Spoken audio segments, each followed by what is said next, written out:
So we're good. It is 4 o'clock. I will call this meeting to order. We'll start with the roll call. Vicky, please. Mayor Sue Patterson. Present. Deputy Mayor Warren Dickert. Present. Councillor Harold Fleet. Present. Councillor Dave Hawking. Present. Councillor Carol Hudson. Present. Councillor Brandon Cable. Present. And Councillor Susan Sacco. Present. Thank you. All members of council are present. We'll begin with the land acknowledgement. As we work toward reconciliation with Indigenous people, we begin our meeting today by respectfully acknowledging that we are situated on the traditional territory of the Anishinaabe Nation, the people of the Three Fires known as Ojibwe, Odawa, and Potawatomi nations, and further give thanks to the Chippewas of Saugeen and the Chippewas of Nawash, now known as the Saugeen Ojibwe Nation, as the traditional keepers of this land. So welcome to our Committee of the Whole meeting for Monday, February the 6th, 2023. Good afternoon, council, staff, guests, the viewing public, and the media.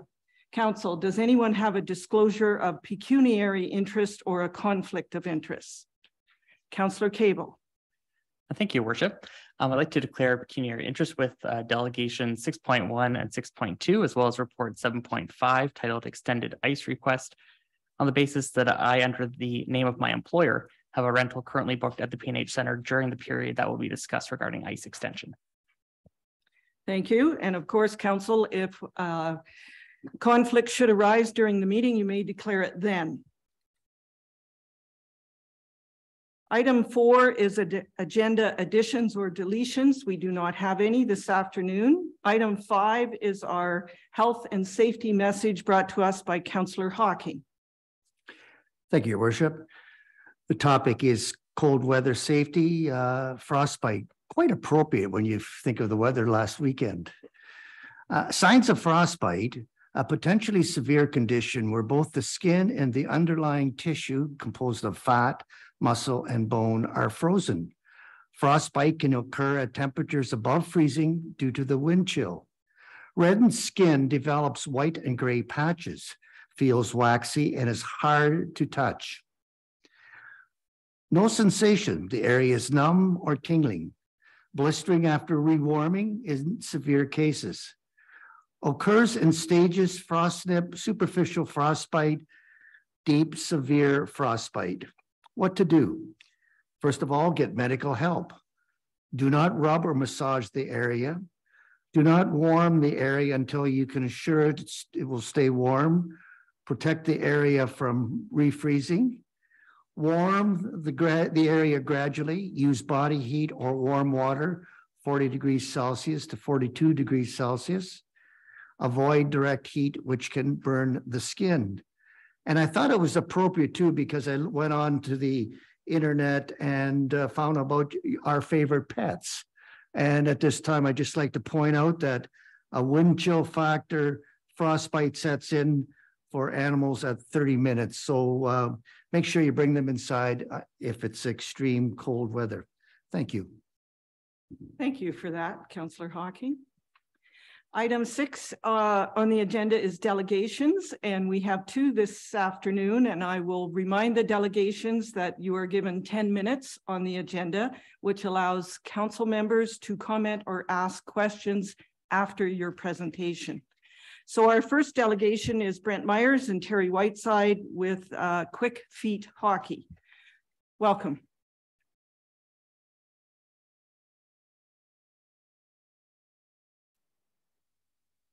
Good afternoon. I'm Terry Whiteside and this is Brent Myers. We represent Quick Feet Hockey. We sent a proposal in ahead of time that everyone should have received a copy. We'll go through a synopsis of the information contained. So Quick Feet Hockey is a hockey training business that we set up. I started it about 15 years ago. Brent became part of it 7 or 8 years ago, and then we set up a training facility here in Hanover 5 years ago. So throughout the business, we do hockey training mostly for young people from 5 years old to 14, 15 years old. And what we've done in the past, we've had spring hockey as for the past 14 years. And a lot of it has been in Walkerton. We were there for quite a while. We originally started in Durham for a year. When we were looking for ice, we consulted with Hanover at that time. We're able to get agreement through Walkerton. So we were there for a significant amount of time. Approached them with a business discussion about, you know, looking at their overhead and how we could cover their overhead and also help them rent the rest of the ice so they could actually have their facility making money for the 7-8 weeks that we were involved in renting the ice. So that's kind of a background on what we've been doing. We've had well over 1,000 kids through Quick Feet Hockey in the last 15 years. What we're asking for is an opportunity to work with the community of Hanover and the town of Hanover to keep ice in until approximately the May long weekend. What we've done in the past, we have usually 12 to 14 teams, spring teams, and we use upwards of 230 hours of ice. We're not a subsidized, we don't get 30% rate reductions or anything like that. So $35,000 to $40,000 in revenue for the town as far as ice rental. That's just strictly ice rental. So that's throughout April and May, about a 7-week period. We have approximately 350 families that come to tryouts. And when we select the teams, it's down to around 200 to 215 families. So when these families come to the community, they're spending lots of money in the community, you know, at gas stations and grocery stores and restaurants and, you know, the pool, all the ancillary benefits. So just estimating if those families spend approximately $1,000 in that period per family, that's a direct benefit of around $200,000. But with the multiplier effect for economic stimulus, there's guidelines that you can look at, but a kind of a general guideline is around $7 for the economic multiplier effect. So it could have an economic impact of around $1.4 million to the community. Other things that Quick Feet Hockey brings to the community is we're a business in the community. We have a training facility. We employ 6 students, and you know, so we pay our students. It's around $23,000 in the revenue or in salaries each year in the last 5 years. At our training facility as well, we have around 500 different people from within an hour's drive pretty much come to Hanover and spend money in the community. So we're definitely a part of the Hanover community. I've been part of, I worked at Scotiabank for 20 plus, well, 30 years, but I was the branch manager for 20 here in Hanover. Brent and I have been involved with the Hanover Barons for years. I played and coached and was the director of hockey operations. Brent was the president. I was on the Hanover Hospital board and their finance committee for a few years. Brent's been a part of Hanover Minor Hockey Citizen of the Year. You know, we helped out with a lot of other things in the community. Some of the things that we would also do, so in the time that we would have the ice, let's say 7 weeks, we would set aside and pay for an hour's public skating each week. So that would benefit the community as well. And we traditionally run one-day mini tournaments. So bring in people from other communities to play against our teams. And we don't traditionally charge gate fees for that, but what we would do is put out donation boxes and give that money to the Launchpad as part of being part of the community as well.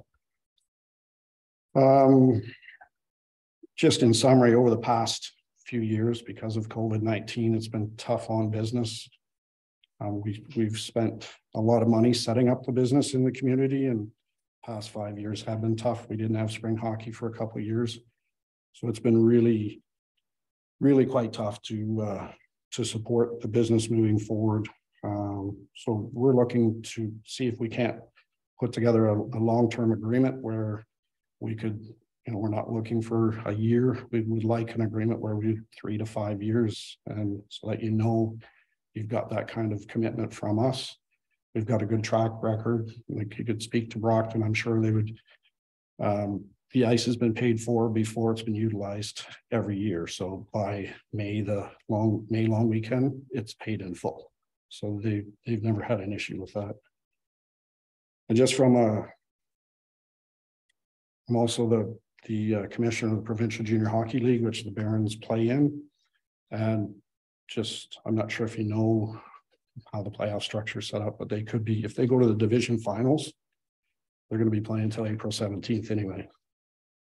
If they go to, because that's where they went to last year, they'll be playing at least until then. So, and we would work with them to make sure the ice was available for them.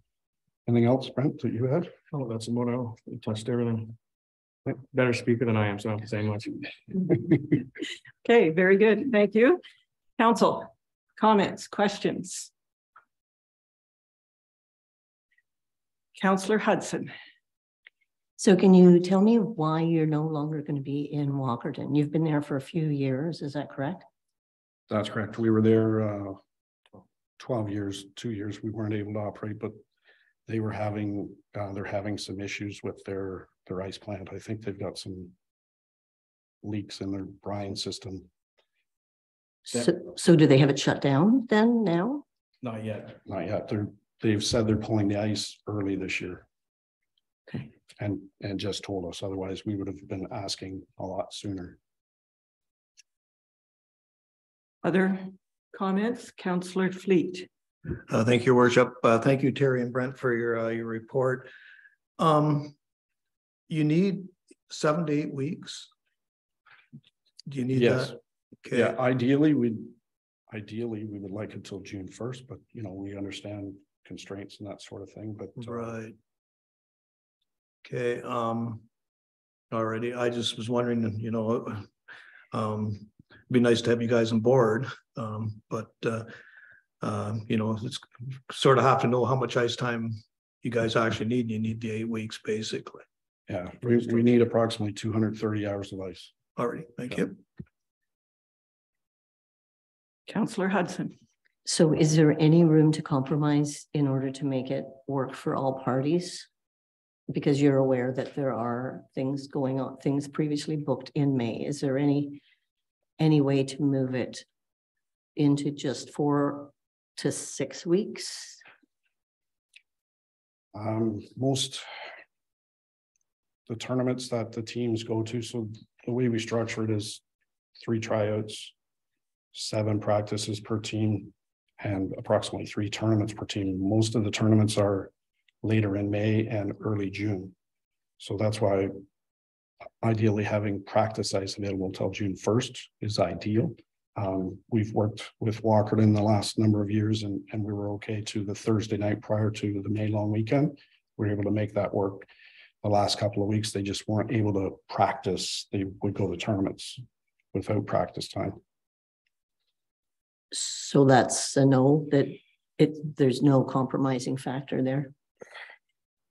I don't know how we could schedule that much time in. Okay. With taking away a weekend, for instance, would be pretty difficult. There'd be 30 some hours of ice that we just wouldn't have. We'd have to scale back the program somehow. Okay. So do you have an alternative place? Brent's been scouring the phones, but ideally Hanover's always been the ideal location. We had discussions with the previous CAO, looked into it a while back, and ideally, because we're both, we've been involved in the Hanover community a lot. This is ideally where our business is here. So would you, if it for some reason doesn't work out this year, would you be willing to check into it next year to see if it can be a possibility here? I outlined the trouble with business for the past few years. I'm not sure if our business will be if we don't have spring hockey. The other community we're working with at the time is the same idea, is if they come on board with us, we're going to sign a commitment there as well. Thank you. Councillor Sacco. Thank you, Your Worship. I'm thinking along the same lines as Councillor Hudson with a compromise. Would it be possible to use a second arena and use 2 arenas for this year? Where would the second arena be? I don't know. That's why I'm asking. Well, Is there a possibility somewhere? that's what we're working. We're looking right now, but right now we're just trying to because what you're doing is you're grabbing families going from arena to arena. You don't want them, you'd like to have one house. I'm aware. Yeah, Mhm. one house. I know. And the other thing, you know, your CAO is very aware of the costs to keep ice. So you want to maximize the amount of rental available. So to have 230 hours of ice and split between 2 arenas probably wouldn't maximize the ice. They would be looking for additional renters. So it may not be economically viable for either at that point. I'm not sure. So what are you going to do if you're unable to get Hanover this year? What will your plan be?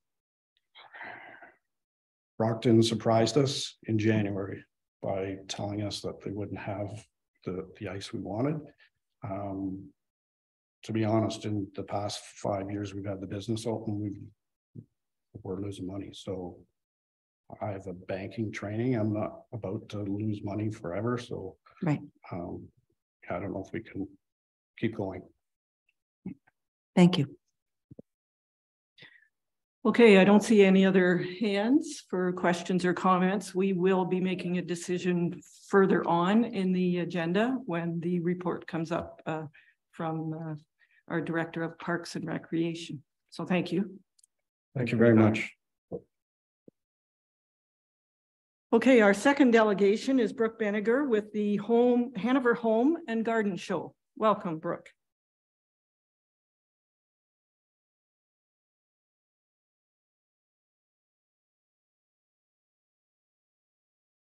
Hello, everybody.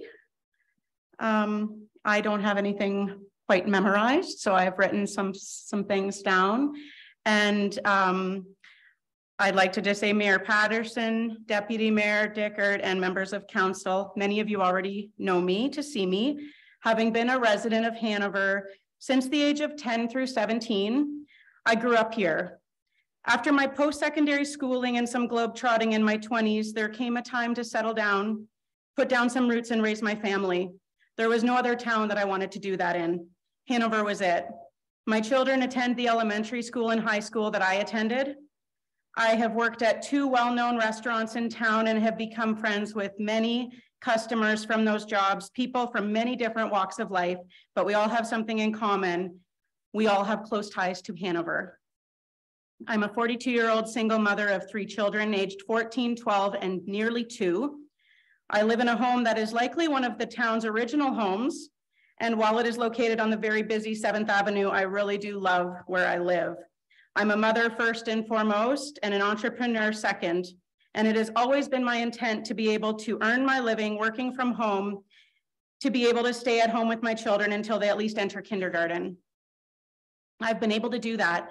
But honestly, with the past few years, it has been a slippery slope for not only me, but every small business in town. Heck, I'll say every small business in the world, but it's Hanover that I'm focusing on today.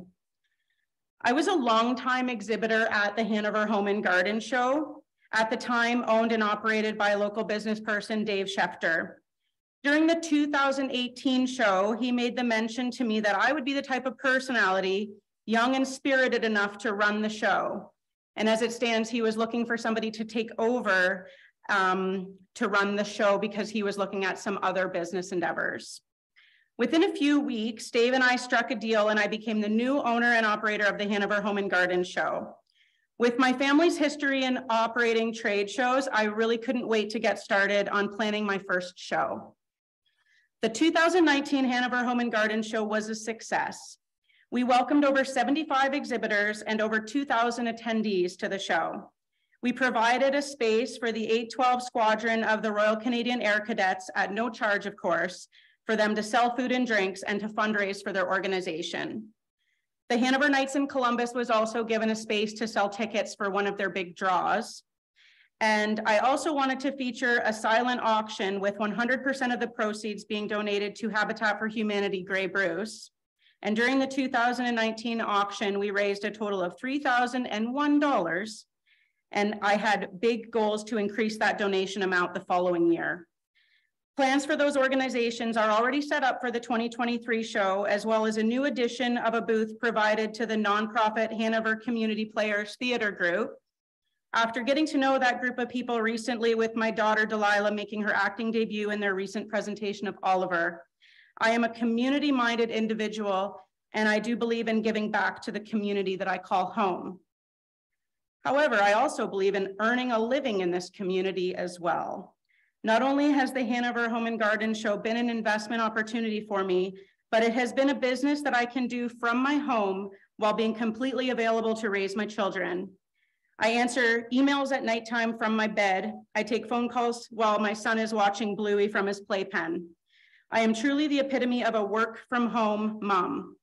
Nothing prepared me for spending the entire year working on selling booths, signing contracts, paying for advertising, working on my website, and building from the momentum of my 2019 show to having the 2020 show already sold out exhibitor-wise and already forecasted to be a greater success than my 2019 show, taken away from me by COVID-19 just weeks before it was scheduled to take place. Every exhibitor that requested to be refunded was given their money back with no questions asked. A few exhibitors told me to keep their registration money for the next show, which was actually really appreciated because so much of the money was already spent on the show in terms of advertising mostly, but also website design and upkeep, printing expenses, curtain rentals, etc. But I will stand before you to say that it was a very dark time financially, having worked for an entire year to have it stripped away, refund by refund, and there was no government grant there to bail me out of this one. Sorry, Brooke, you just worked for an entire year for nothing. I felt horrible, but not only for me, but for my exhibitors who had also put money out on advertising for them being at the show, building displays, planning their booths, etc. I felt like I had let everyone down. COVID-19, whatever your stance on the politics of it, had a dire effect on small business. It crumbled mine. I didn't get to the planning stages for a 2021 or a 2022 show. The world wasn't quite ready for it, but also I wasn't ready to risk getting to a certain point in the planning process to have yet another lockdown or mandate placed forth. I was also at home enjoying my new baby boy, who was born on Valentine's Day in 2021. Looking back, it was nice to take the year off and to focus on being a mom to a baby again. So I chose to look at the positives of taking a bit of time off, even though it was the path chosen for me rather than by me. The world has been rebuilding, and so has the Hanover Home and Garden Show. I entered into a contract with the P&H Center in 2019 for my 2020 show, and that contract was extended, of course, since I was unable to run that show. So let me say that again. I have been holding this particular reservation at the Hanover P&H Center for nearly 4 years now. And at this council meeting, I am fighting to simply keep that reservation in place. The current show is 80% sold out for booth space. I have over $5,000 in advertising contracts already entered into with local radio stations. I also have a contract for nearly that same amount committed to my pipe and drapes company. I have once again spent money on a show that I simply cannot lose again. My heart does go out to QuickFeed and their organization, having lost their planned venue to provide a training facility for their spring hockey school. But taking away my planned venue is not the ethical answer. The Hanover Home and Garden Show, which is only weeks away, has zero opportunity to find another location or to change the date. This is a show that needs to take place in Hanover. And if I know hockey parents, I know that those parents will drive their children to arenas near and far. And there are many arenas with ice surfaces just off the top of my head, fairly locally, that they can try and secure a contract with. Durham, Newstead, Ayton, Mount Forest, Chesley, Paisley, and Mildmay are all towns within a short drive that also are home to ice.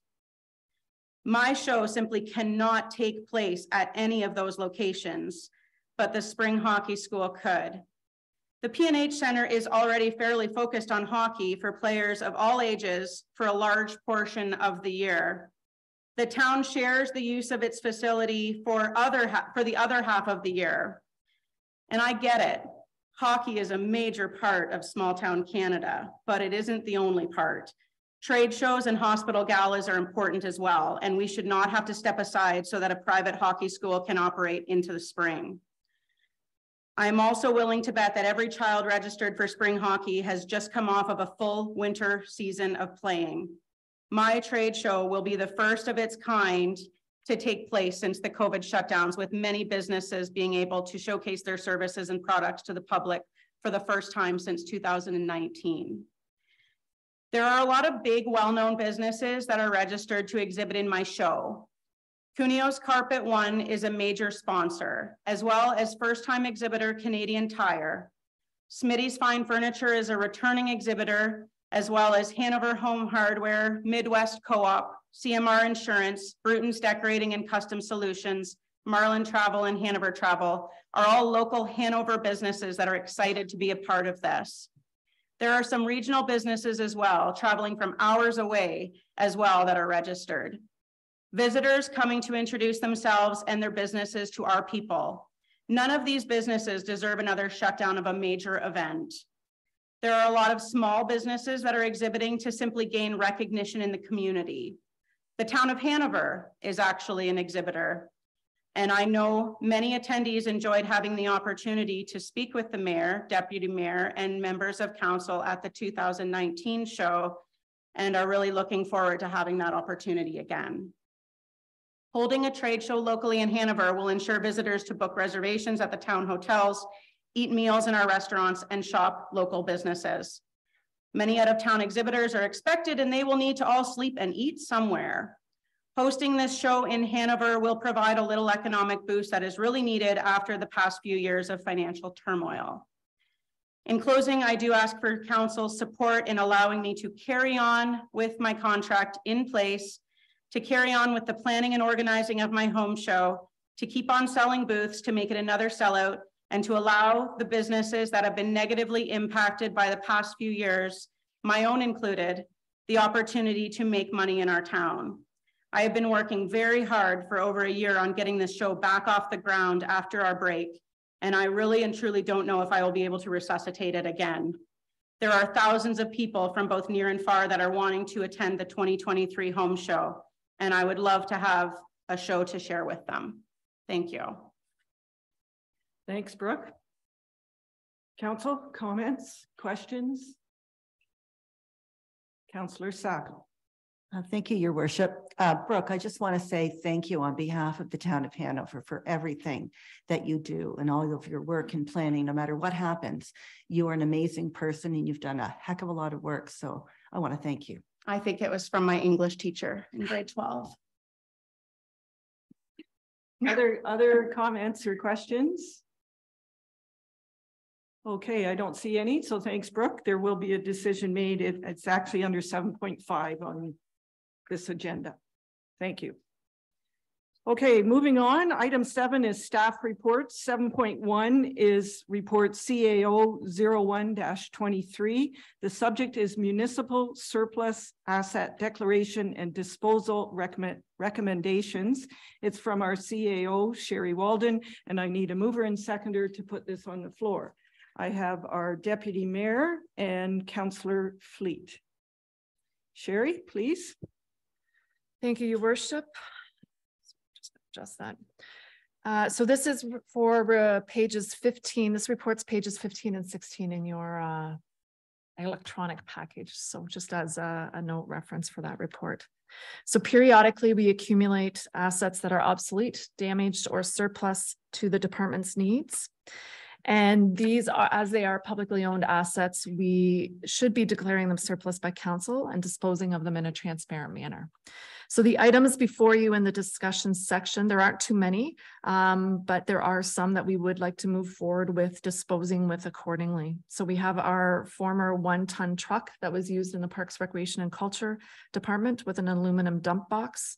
We have an office room partition wall, our former stage shade covers at Heritage Square, and a couple incidental TVs and DVD, VHS players, etc.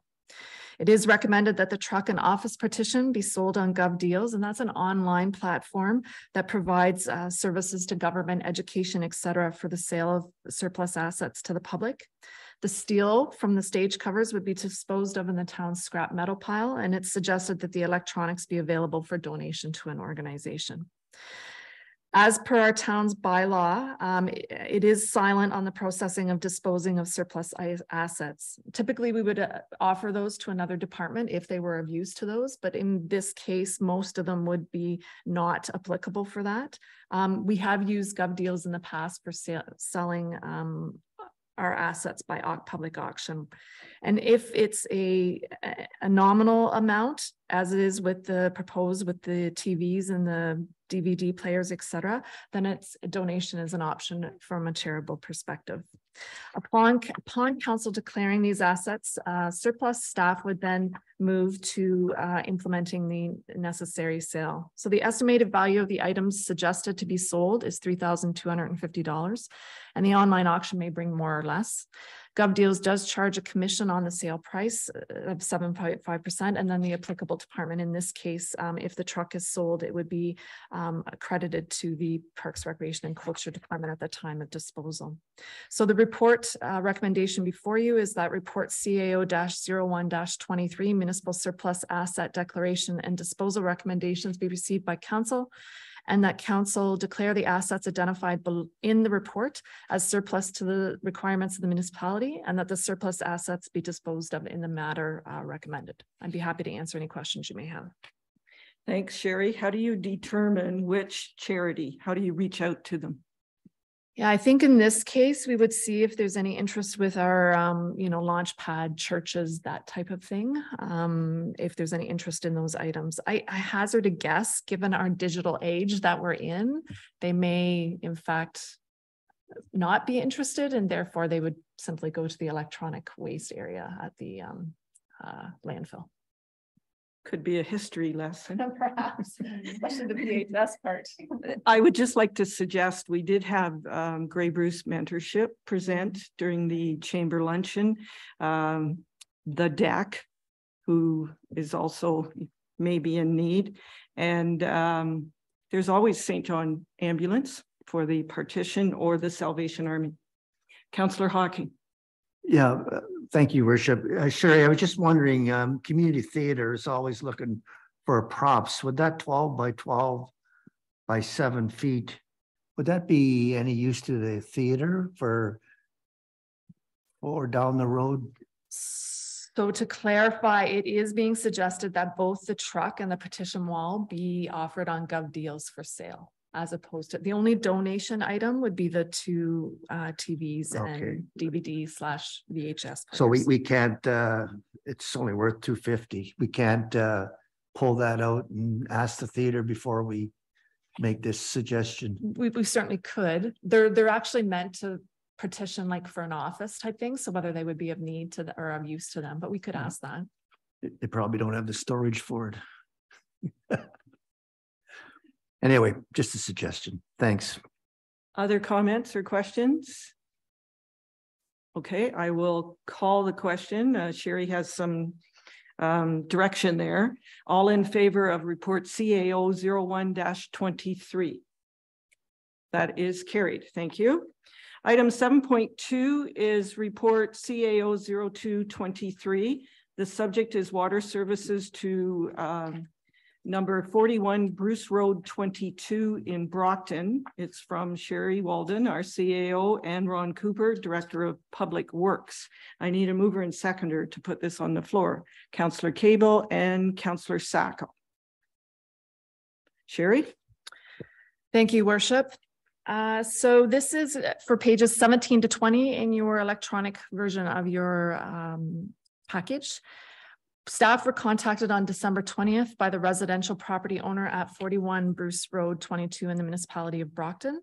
and that property is and indicated that they no longer had water due to a well that was no longer functioning. And at that time, they requested connection to the Town of Hanover municipal water system. This property is just over that 30 acres and includes a single family detached dwelling with an attached garage and some outbuildings from a barn to a shed type unit, etc. The town's water transmission line follows the former rail line that is adjacent to this property.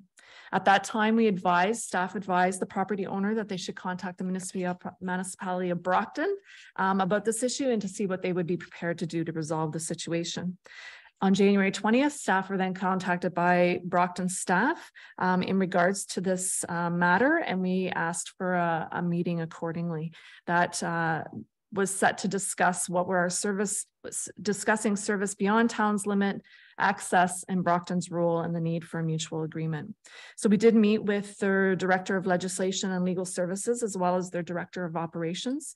And during that meeting, we did talk about the fact that we do not have an agreement to provide water services beyond Town of Hanover borders, the access to the property, and what would Brockton's role be in that matter. So from a property and access to water connection, as noted, the town's main water transmission line follows that former rail line. And we do have a registered easement on that former rail line for the water main. And so the proximity of this specific property to the water line is favorable for connection. The solution proposed, and this is where Ron comes in if there's some technical questions, would be to install a water access and curb stop and provide the property owner with a water meter.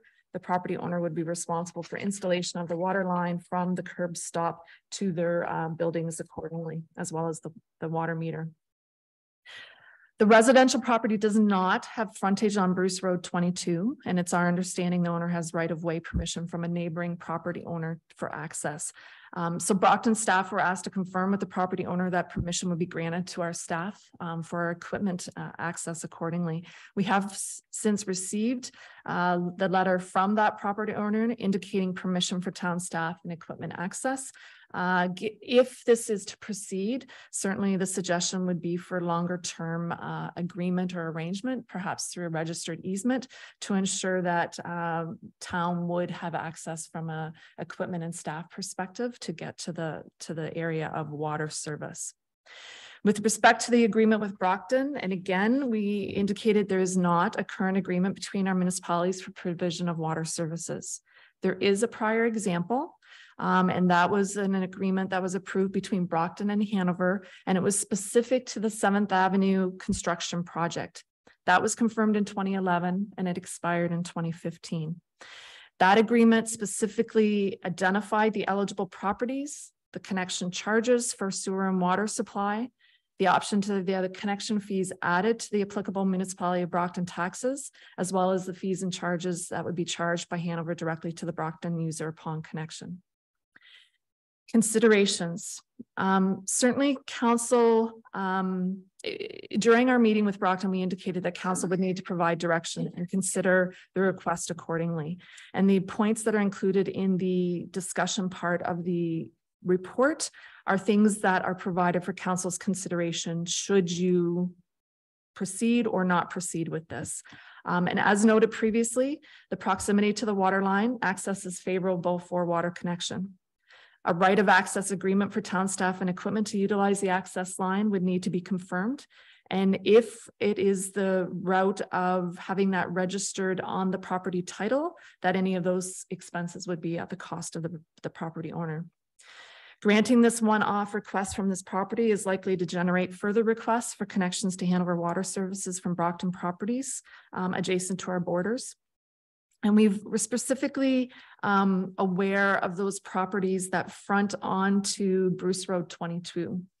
And that, as an example, should we get a request from a property owner in that location, is certainly not as straightforward or economical to complete access to water services. Given the size of this property, there is potential that there may be future development opportunity. And what are those implications? We don't know that at this time, but we do need to consider that. The perception of providing municipal water services to Brockton properties when some of our own Hanover properties do not have that luxury. And there's approximately 20 properties that do not, with the majority of those fronting onto County Road 28. And that's north of the Saugeen River. And we just don't have services there at this point in time. And a service agreement with Brockton should be a consideration of our larger conversation regarding growth.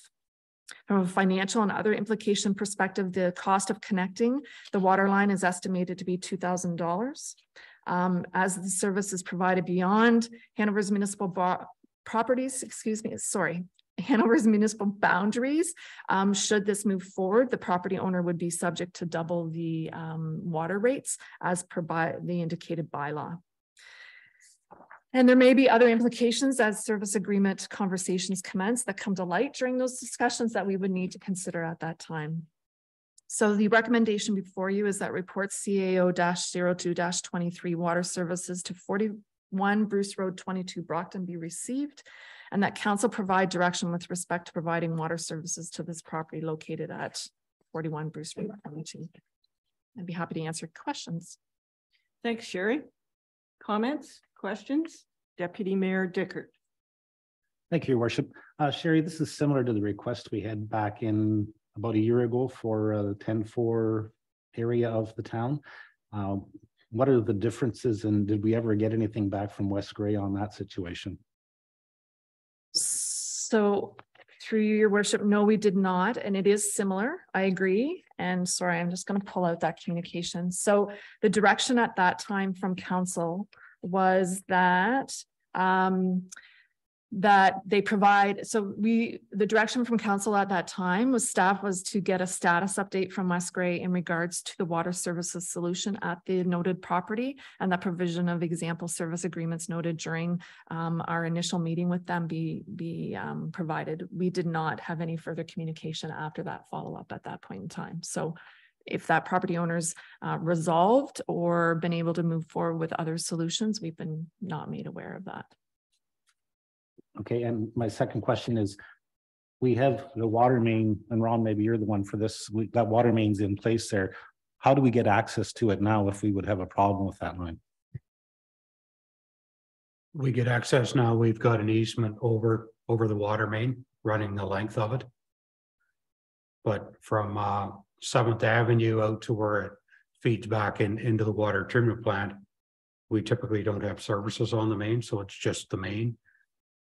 Adding this gets services onto the main, so there would be requirements to maybe access more for shutoffs to individual properties.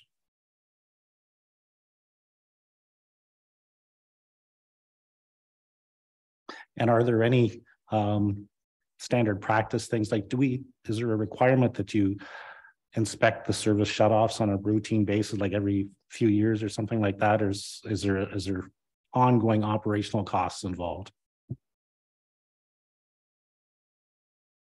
I would say ongoing operational on individual properties, so would not be all that significant. We have to make sure that we know where the curb stops are accessible. If there's the need to have them turned off, that we can access them, but it wouldn't be something that would be checked much more than on a yearly basis.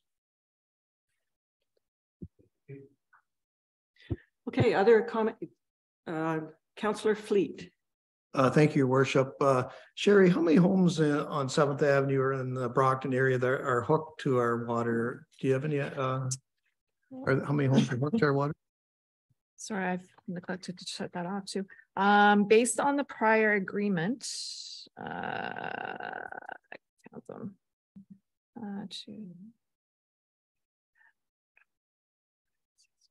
20-ish, just over 20.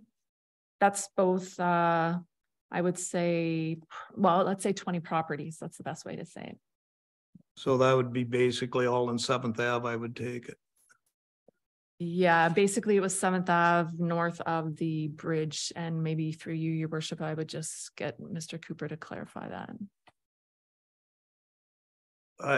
It would be in the 20 approximately. When 7th Avenue was reconstructed north of the bridge at that time, we provided water services through the agreement with Brockton So an agreement more or less so we could get the payment portion of it back to us because it was servicing another municipality. And moving forward, another piece of the puzzle that needs to be incorporated is ensuring if there is a non-payment for the water service in the future that we have ability to get paid within town. If you don't pay your water services, that can be added onto the tax base. But there needs to be something put in there so how that can occur within another municipality. So Ron, one question. So you're saying this new property connecting, what about the agreement that is no longer in place for 7th Avenue? Should we update that? So it would be very hard for the town to say we're cutting your water off. Like the image would look very bad saying we're cutting your water off because you haven't paid. So do we need that agreement updated at the same time if we move ahead with this? So through your worship, this agreement was very specific to that construction project, and it was really about the connection piece. And Ron and I have had a conversation that it's been after that time that there's that ability to add any non-payment to taxes. So I would think we would deal with this property individually as opposed to going back and having to add these properties. Okay, but should that original agreement be updated? Again, I would say that this agreement has run its course because at that time we had the clauses. We can ask if there's interest to update that, but because it's completed and all of those services were implemented and done, it would just be a matter of do we, I think it would be more about establishing a new agreement than updating. Ron, did you want to comment? I would think what Sherry is correct. Back when that agreement was set up and when that infrastructure was installed on 7th Avenue, the provision for having the ability to add non-payment onto taxes was not in place. That's something that has come on after that. The main basis of that agreement was so that we could get recouping the connection costs, which were assessed to each individual property owner as part of the construction, to make sure we were able to get paid for that because it was in a different municipality. Good, thank you. Councillor Cable. Thank you, Your Worship. I have no issue with the request given the proximity to the town's water line. Just a couple of clarifying questions. Have we had any requests from Hanover residents that are currently unserviced asking for water? Is that a common request?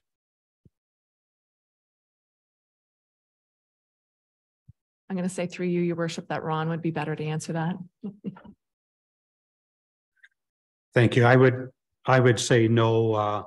We have some properties, they're larger, they're more, they're rural and they're agricultural based. So at this stage, no, it's not till when we get into the development process that they look at service extensions to them. So no. Excellent, thank you. I just think it's important for us to work with our neighbors in these kinds of situations. And I think it's a great opportunity for us to work well with the municipality of Brockton to help out this landowner. I do wonder if there's a way that we could stipulate in the agreement that the service is just for the existing structures only. Because I feel like that would be an important part considering that you're saying we have 30 acres there. So perhaps we stipulate that it's just for the existing buildings. And could you also clarify, we have here about financial implications, and it says that the cost of connecting is estimated to be $2,000. And it doesn't say who that would be paid by. So would that be paid by the property owner? That would be the suggestion, yes.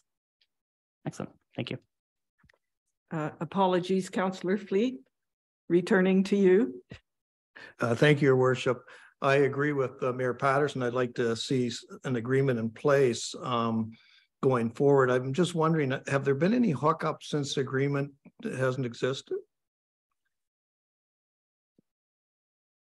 To the 7th Avenue? So it's my understanding that all of the properties that were listed on there had the opportunity for servicing. Now, some of those properties, and help me out here, Ron, some of them were like the properties were vacant at the time and have since been developed. And they have, because they were included on this list, they were connected accordingly. So the service was there when the agreement in 2015 before the homes were built. Correct. Thank you. Yep. Okay, other comments or questions? If we move forward with this, I look at this as I can see 2 meetings. One for, if you want to call it on the political side, that we would meet as in mayor, maybe deputy mayor and our growth rep with the Brockton mayor and deputy mayor to discuss our growth strategy, you know, and how they feel about what's happening. And then the second meeting, if we can come to some agreements for staff and then work that way. Councillor Cable. Thank you, Worship. My only question would be about the time-sensitive nature of the request. So I'm assuming that if their well has gone dry or the situation that occurred for them to no longer have water, I'm just wondering how time-sensitive that is for them to get connected. Well, it is time sensitive. They're, you know, they made that first request in December, so they would like to have a answer one way or the other in regards to water. If you're willing to go ahead with it, we could, in good faith, we will try and meet with Brockton representatives and work from there. Okay. So we do have a mover and seconder, moved by Councillor Cable, seconded by Councillor Sacco. All those in favor of this report? That is carried. Thank you. So Sherry and Ron, you have enough direction to move forward? Right, so that's yes to providing water access, provided we can confirm an agreement. Correct? Yeah. Okay, 7.3 is the report PW 0323. It's the 2022 annual water quality report. It's from Ron Cooper, our Director of Public Works, and I need a mover and seconder to put this on the floor. Councillor Hocking and Councillor Hudson. Ron? Thank you, Worship. The report you have before you, the annual water quality report, it's actually pages 21 and 22 of your council package, plus there was a subsequent attachment issued, and that actually has the template that the ministry provides that we have to complete to provide this reporting. The requirement is that under section 11 of the Ontario Drinking Water System Regulation, Ontario Reg 17003, as amended in June 2006, requires the content of the annual report for the period of January 1st to December 31st to be prepared by February 28th of the following year and made available to the public. There is a number of requirements that we have to go through, follows their template. I will bring you through the items and point you in the direction as to where we're providing that information in the template. One of them is to provide a brief description of our drinking water system and list water treatment chemicals used. That would be on pages 2 of the template, which we provide a description of the treatment plant. It says in this report that there is 7,650 residents. I'll update that one. That comes from a source which we had, which was Wikipedia. That's back to 2016. Stats Canada's got our population 2021 data being 7967. So we'll update that as per the information that we're providing. Brief description of the three sources which we use to combine the water. That's in one portion of it. We got a list of chemicals which we used, which we're using PAX XL52, which is a coagulant, mainly used for the surface water. We're using chlorine gas throughout the system, and hydrogen peroxide is another chemical which we used for taste and odor control related to the rural lake source supply in the warmer weather. The next item that we have to report on is in reports made to the ministry throughout the period. That is actually shown on page 3 of the template, where we detail any exceedances and reports that we've had to provide to the Spills Action Center.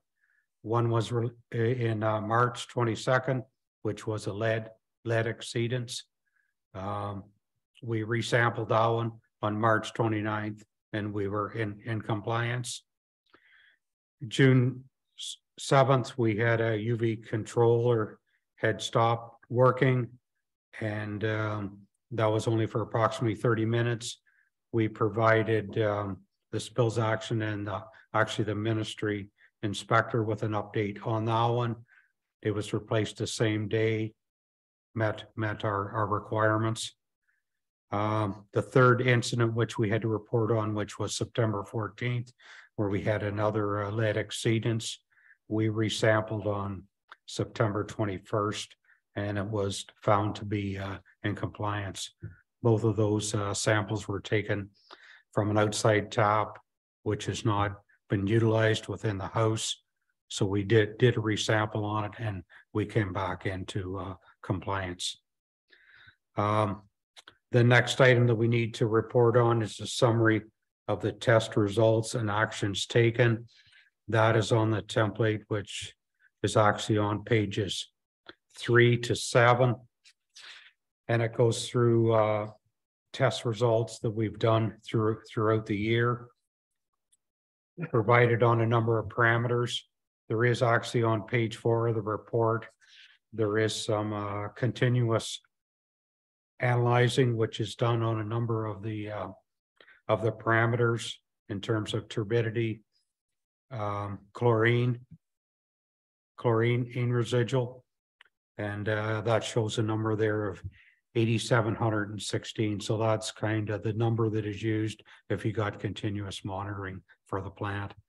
Shows maximums, the average that we've achieved throughout the year, and any maximum that would have occurred in those parameters, all being in compliance of our requirements. Page 4 lists the sampling which we have completed regarding blue-green algae, which has came back below the minimum detectable limit for all the samples that we have taken, and other physical and chemical parameters which we have sampled, and the results was actually only one of them that has been within meeting half of the maximum acceptable concentration. That's for sodium, which is slightly higher than the half max, which is to be half max is 10 milligrams per liter. We were at 12.2, and sodium is something we only sample every 5 years. So we show the sample on there. It occurred in 2020, and our next sampling would be 2025. Major expenses that we've occurred both at the plant and through the distribution system are listed as per the requirement. That goes through all our hydro costs as well. That's on pages 2 and 3 of the template. You'll notice we did a well number 1 rehabilitation that occurred in 2022. That was a cost of just slightly over $52,000.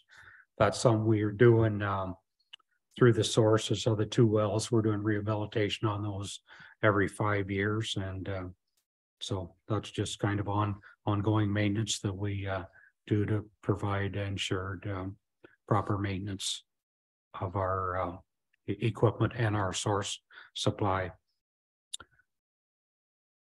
And where this report's available for public viewing, it's going to be posted on the town website. We have a public information document which we keep at the Civic Center. The details are posted in there, and we provide notification of this information in the water billings.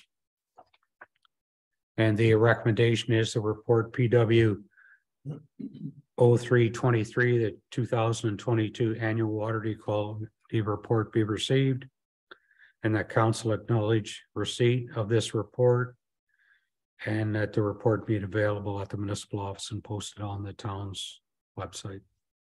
If there would be any questions, I would be pleased to answer them for you. Thanks, Ron. With the exceedances and the lead samples, is that the same residents? The one in March and the one in September? That was the same residents, and we had previously reported on our operations report. And they're aware? The residents are aware, and once again, it was taken from an outside tap, and that's not the source that they're using for their drinking water. That's good. Deputy Mayor Dickert. Thank you, Your Worship. On that lead exceedance, is the town-owned portion of that system lead, or is it the private property-owned portion? Neither portions are actually lead. It is copper. What we have found in some research there, if you have a service or a section of piping which is not utilized a lot, that it could be when you take the sample, it could be picking up some of the lead presence in the soldering, which may have been used in assembling the line together. What we also show is in the sampling is that we take 2 samples, one back to back, and quite often, if there is a high reading, it will show the first sample being higher reading than what the second sample was. So I think it's related to being non-use and being related to maybe the presence of soldering. But once you move into the top, which is the source, which we redid the resample of, which is used on a frequent basis, well within compliance. So we're sampling residences that are not served by lead services, because we do have some lead servicing in town yet, do we not? The requirement is that we have to take representatives of all areas of town. We do include in the sampling going into the older areas where we feel there is a presence of lead that could be there. And from all our sampling throughout town, that was the only one that come up that exceeded the requirements. Thank you. Councillor Hudson. Just a couple of questions regarding the sampling. So how often does it happen, and how do you select where that will take place? You did mention that some of it's happening in the older sections of town, but does it happen like monthly in a variety of places? If you could clarify, Ron, for me, please. We're currently sampling. We're on a reduced amount of sampling. It started way back in 2010 or even before that. Once we met certain requirements, we got on to reduced sampling. And I believe that is every 5 years, which our requirement is. And we have a certain number of samples that we have to take. We have to go through 40 homes throughout our distribution system. It has to be representative of our municipality. But when we take a look at where we're taking the sampling, if it is a new area, which we know there wouldn't be a presence of lead in it, then we would exclude that area and try and key in on more of the older sections throughout the municipality. and representatives of the entire municipality. So you're only committed to having to do it every 5 years, or is it an ongoing throughout to the 5 years? That is correct. As per the regulation, it's once every 5 years. Other questions or comments? Councillor Hudson? In reading your report, Ron, there was just a lot of issues with the UV alarms going off. Are you anticipating that you're going to have to do a replacement with that anytime soon? That may have been the operations report, but I would just say water treatment. We're combining both surface water and well water complex because they have different characteristics out there.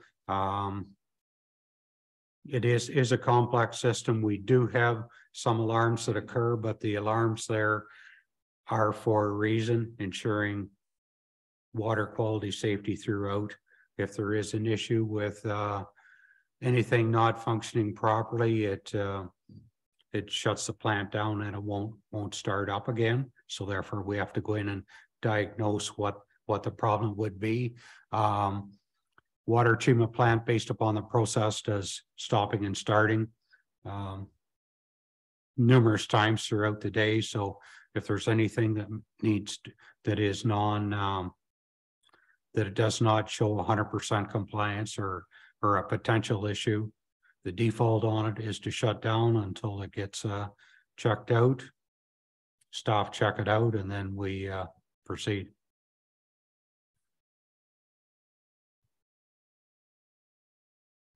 Okay, Councillor Fleet. Thank you, Your Worship. Ron, if a homeowner has lead piping in their home and you do a test and there's lead in the water, is it up to the homeowner to replace that piping?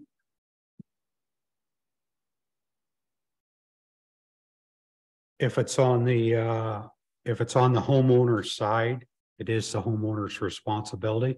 Now, when we're doing reconstruction in older areas, we always check if there is a presence of lead piping, and if we see that is on the private property owner's side, we will advise the owners of that property that lead exists and recommend to them to take appropriate action. And if lead is noticed, we're replacing everything we do with, well, actually our new piping going in is plastic, non-copper. So thank you. Councillor Hocking. Thank you, Your Worship. Just on a side, if you list your home for sale and it has lead piping, you're highly recommended to change it in order to sell the property. It becomes an issue for home inspections. So that's just an aside. It's slowly being removed from most of our homes. Yes. Okay, all in favor of report PW 03-23. That's carried. Thank you. Item 7.4 is PW 04-23. This subject is provision of sidewalk and street lighting north of 14th Street on 24th Avenue, also known as County Road 28. It's from Mr. Cooper, our Director of Public Works. I need a mover and seconder to put this on the floor. Councillor Hocking and Councillor Cable. Ron?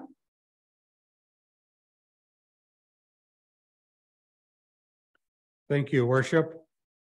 The background of this is the joint project with Grey County to provide urbanization of 24th Avenue, known as County Road 28, from 10th Street to the Saugeen River is being completed in 2 phases, with a section from 14th Street to the Saugeen River to be completed in 2023.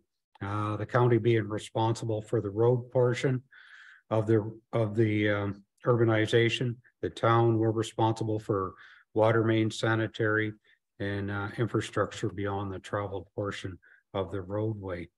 Currently, the project includes curb and gutter on the west side of 24th Avenue to the entrance of the proposed Cedar Saugeen Cedar Heights West subdivision with an asphalt trail length from 14th Street to the parking area, which was shown as block 115 on the subdivision. And that trail length would connect to trail development, which is proposed along the south side of the Saugeen Cedar Heights West subdivision. Discussion on this is at the January 30th budget meeting, staff were directed to investigate the provision of sidewalk and street lighting on the west side of 24th Avenue from 14th Street to the entrance to the Saugeen Cedar Heights West subdivision. Had a subsequent follow-up with Cobite Engineering and discussed them and their tender documents of having them to contractors to tender on two different options, both it being a trail and the sidewalk option. It was advised that including this revision in the tender would be advantageous for pricing estimates to have it as an optional item because it kind of affects some of the earth grading quantities. If we're not proceeding with the trail, it's a different kind of scope of work involved if we're proceeding with the sidewalk. And if we're proceeding, basically the project, both the sidewalk and the trail are not required. It's either one or the other. The sidewalk installation would provide access to both the main subdivision entrance and the proposed South Link Trail. And when we do the sidewalk, it also allows for winter maintenance. If we went with the trail option, that just gets you to south of the subdivision, and that's something that typically would not be provided with winter maintenance. The financial implications of what I was researching to come up with the additional sidewalk, and there was a request to look at street lighting as well from 14th Street to the proposed entrance of the Saugeen Cedar Heights West subdivision. The sidewalk portion would be an additional $70,000, and the street lighting would be $16,000. So we're looking at a total of $86,000, which would be required to proceed with this proposed sidewalk and street lighting. In terms of the funding, there is funding available in the Investing in Hanover Fund. It has a balance of $330,000 for use, which we would be recommending that the $86,000 come out of that Investing in Hanover Fund. And the recommendation that is that report PW 0423, provision of sidewalk and street lighting north of 14th Street on 24th Avenue, County Road 28 be received, and that these items be included within the project for 2023. If council would have questions, I would be happy to address them. Thanks, Ron. My question is, that service for the street lighting, is that from Westario or Hydro One? That is actually Hydro One. Thank you. Council, questions, comments? Councillor Cable. Thank you, Your Worship, and thank you very much for the very quick turnaround on that item, Ron. I really appreciate it. I'm really pleased to see that it is possible to extend the sidewalk along 24th Ave, and I think that adding lighting will also make sure that the section of roadway is future ready as we continue to expand in that northeast section of town. I do feel that with a significant increase in residential dwellings that are proposed in that area, it does make sense to have a sidewalk there.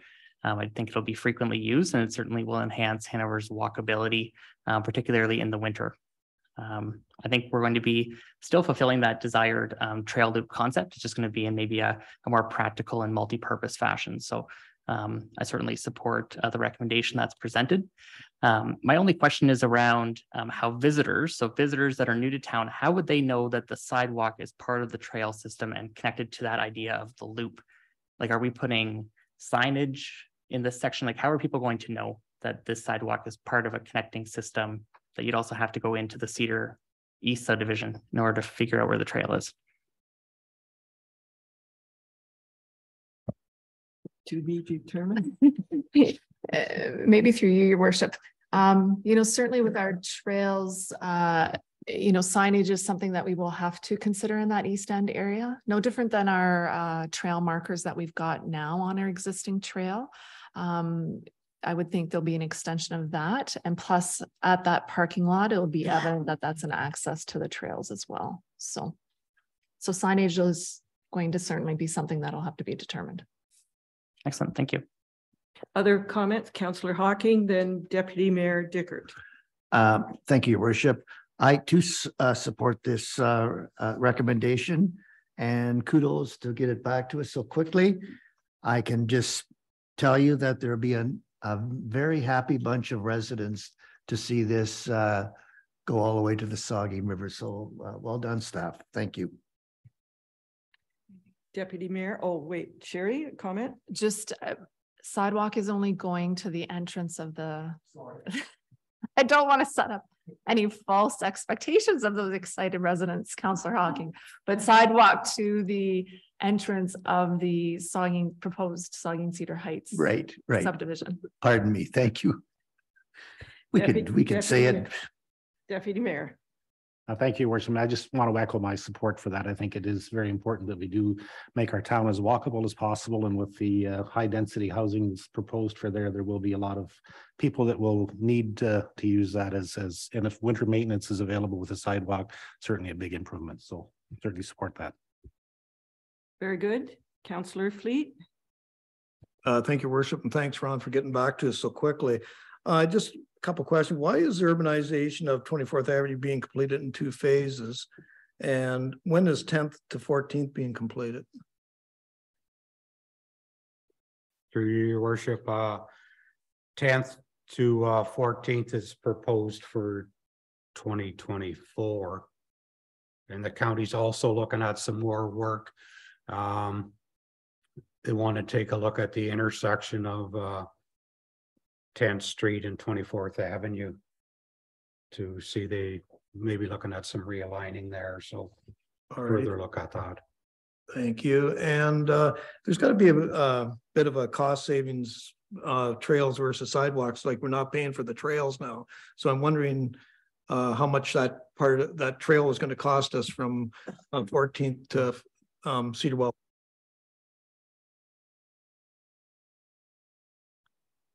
There was a cost savings under there, but the part that we're telling here is because we're adding a sidewalk further, it's an additional 70,000. So that's with the cost of the trail removed. Councillor Cable. Thank you, Worship. Kind of going off of Councillor Hocking's question there, just to confirm, so as the town continues to grow to the north, there would be the opportunity at some point in the future to extend this sidewalk down to the Saugeen River if we were eventually extending the sidewalk all the way to 28 at some point. That would be correct, right? Yeah, I would think so at some point based upon future needs, demands.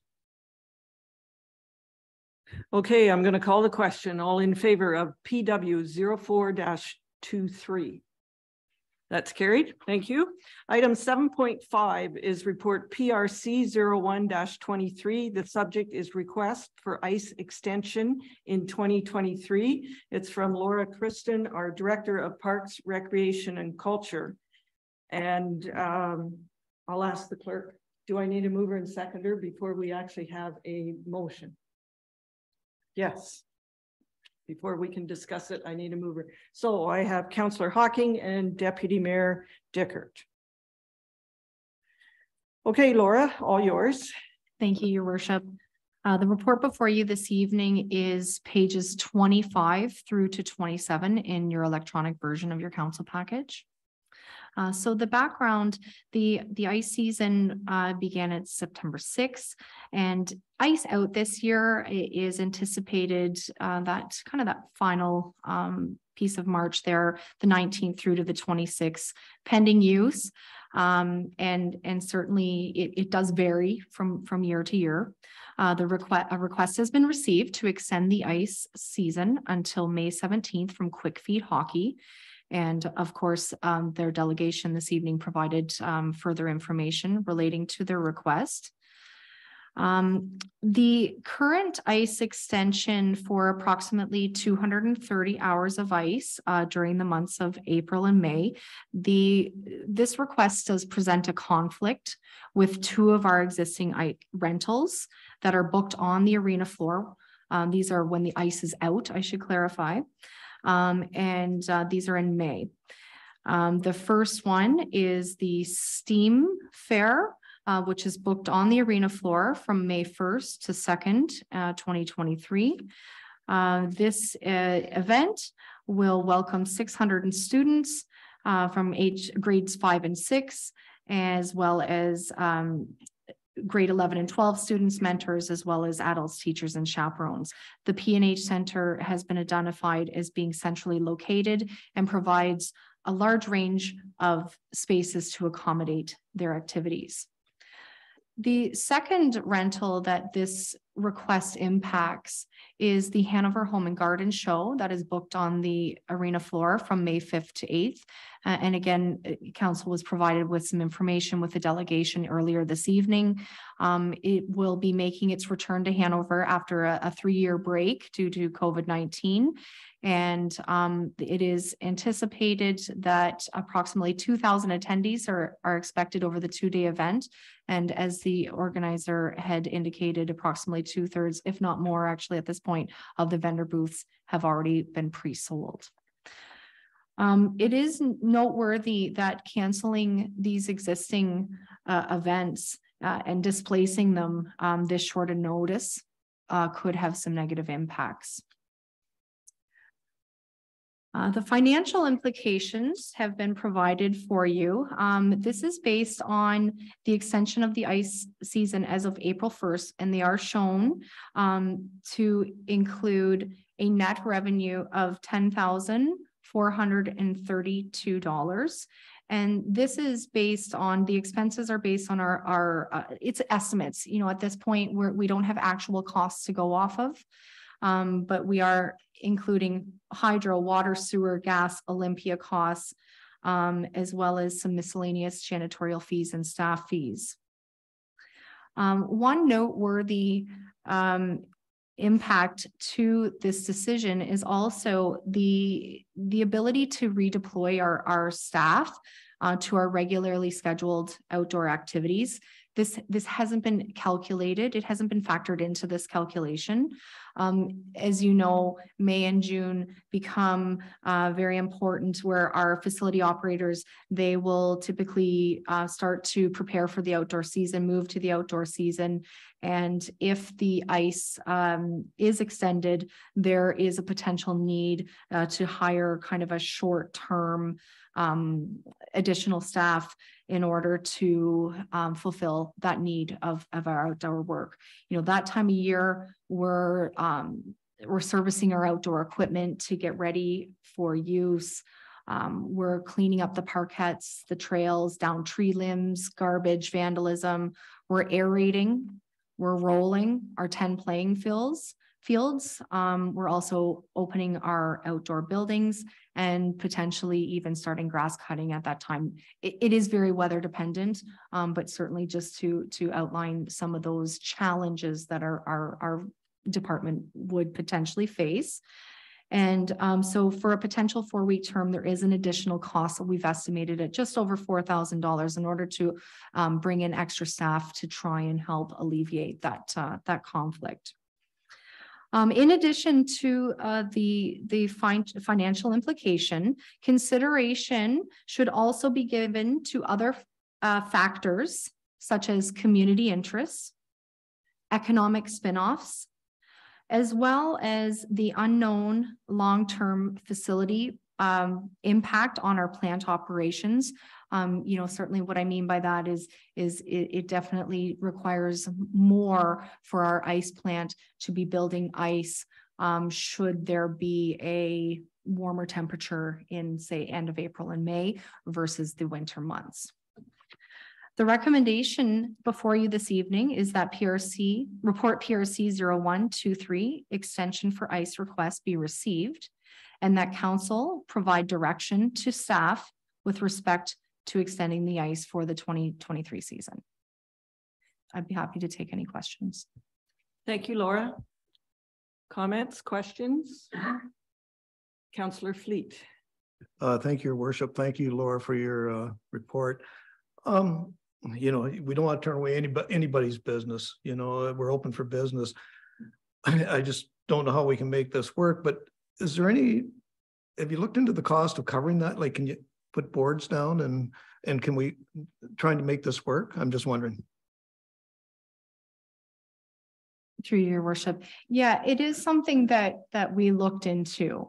And the cost that has been attached to that is approximately $5,000 in order to bring in and some flooring to use. Now, the other factor is the time that it would require. So during the delegation, you know, trying to define that tight timeline and losing a weekend, for example, I think in Mr. Whiteside's presentation, he quoted about 30 hours would be lost for a weekend. So to put the flooring in to accommodate both of these events would be at least a week and a half, approximately 2 weeks of ice time that essentially they would lose. So it's not just about the additional costs that would be incurred. It's just not feasible because of the time of ice or the timeline that they wouldn't be able to access the ice. Thank you. Other comments or questions? Deputy Mayor Dickert. Thank you, Your Worship. And to our two delegations tonight, it was very, they were both very, everyone has their passion and they were very well presented. And it's unfortunate when you can't make everything work. It would be great if we could make everything work. But I think from my perspective and what I observed, you know, we do have an existing contract in place. I think that we, you know, our integrity suffers if we start changing things at the last minute for people who have put this plan in place. And like I said, it's unfortunate we can't accommodate everything, but it sounds like you've really thought this well through, Laura. You know, you've looked at the option of covering the ice and all of that. So I think we need to stay with what we have. And I do hope that Quick Feet can find a way to get through this year. And we would certainly love to work with you in the future and to have this. It's a great facility. It's great service to have for our youth in town. And like I said, it's just unfortunate that it doesn't work. And I do feel badly for you having that pulled away from you at the last moment and with your current arrangement. But for my position, I think we need to honor our contracts that we have in place. So thank you. Councillor Hocking.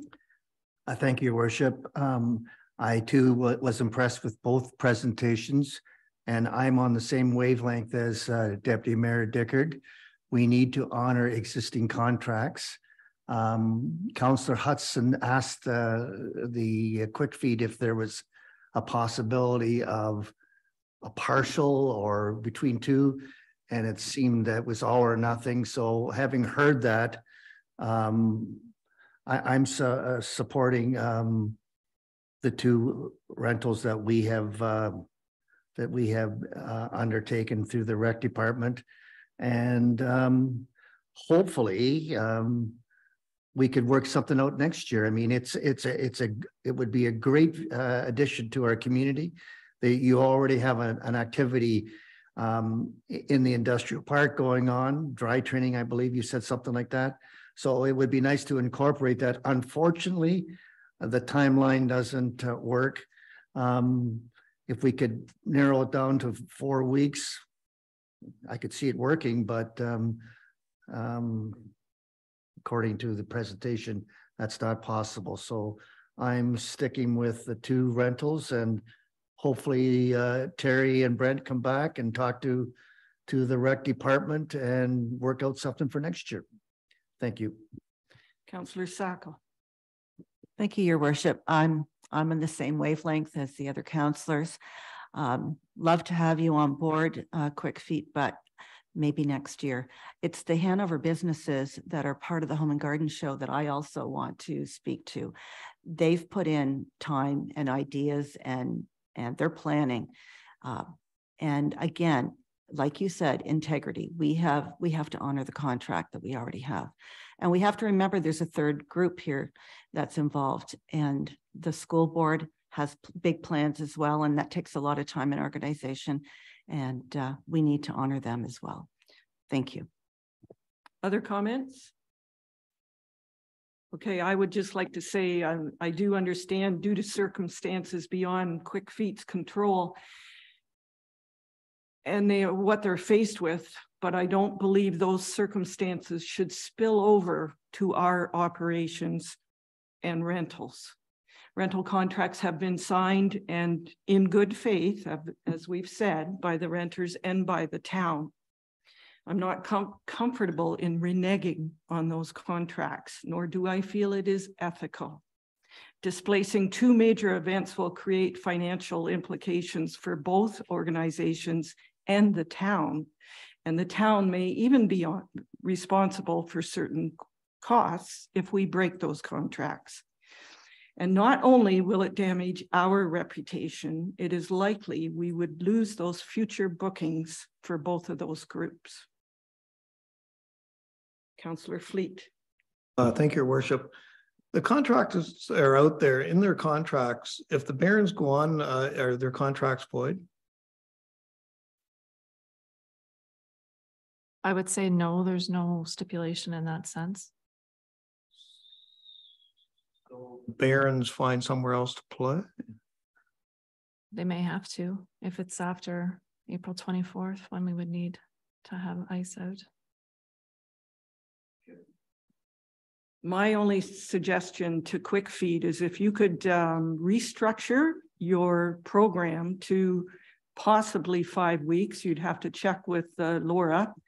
Can you go 5 weeks? And that would get you through this year. That's my only suggestion. Okay, any other comments? I'm going to call the question. All those in favor of not extending ice for the 2023 season, which is PRC 0123. All those in favor of not extending. That is carried. Thank you. Item 7.6 is PRC 0323. The subject is tourism relief grant approval. It's from Laura Kristen, our Director of Parks, Recreation and Culture, and I need a mover and seconder to put this on the floor. Councillor Sackle and Councillor Cable.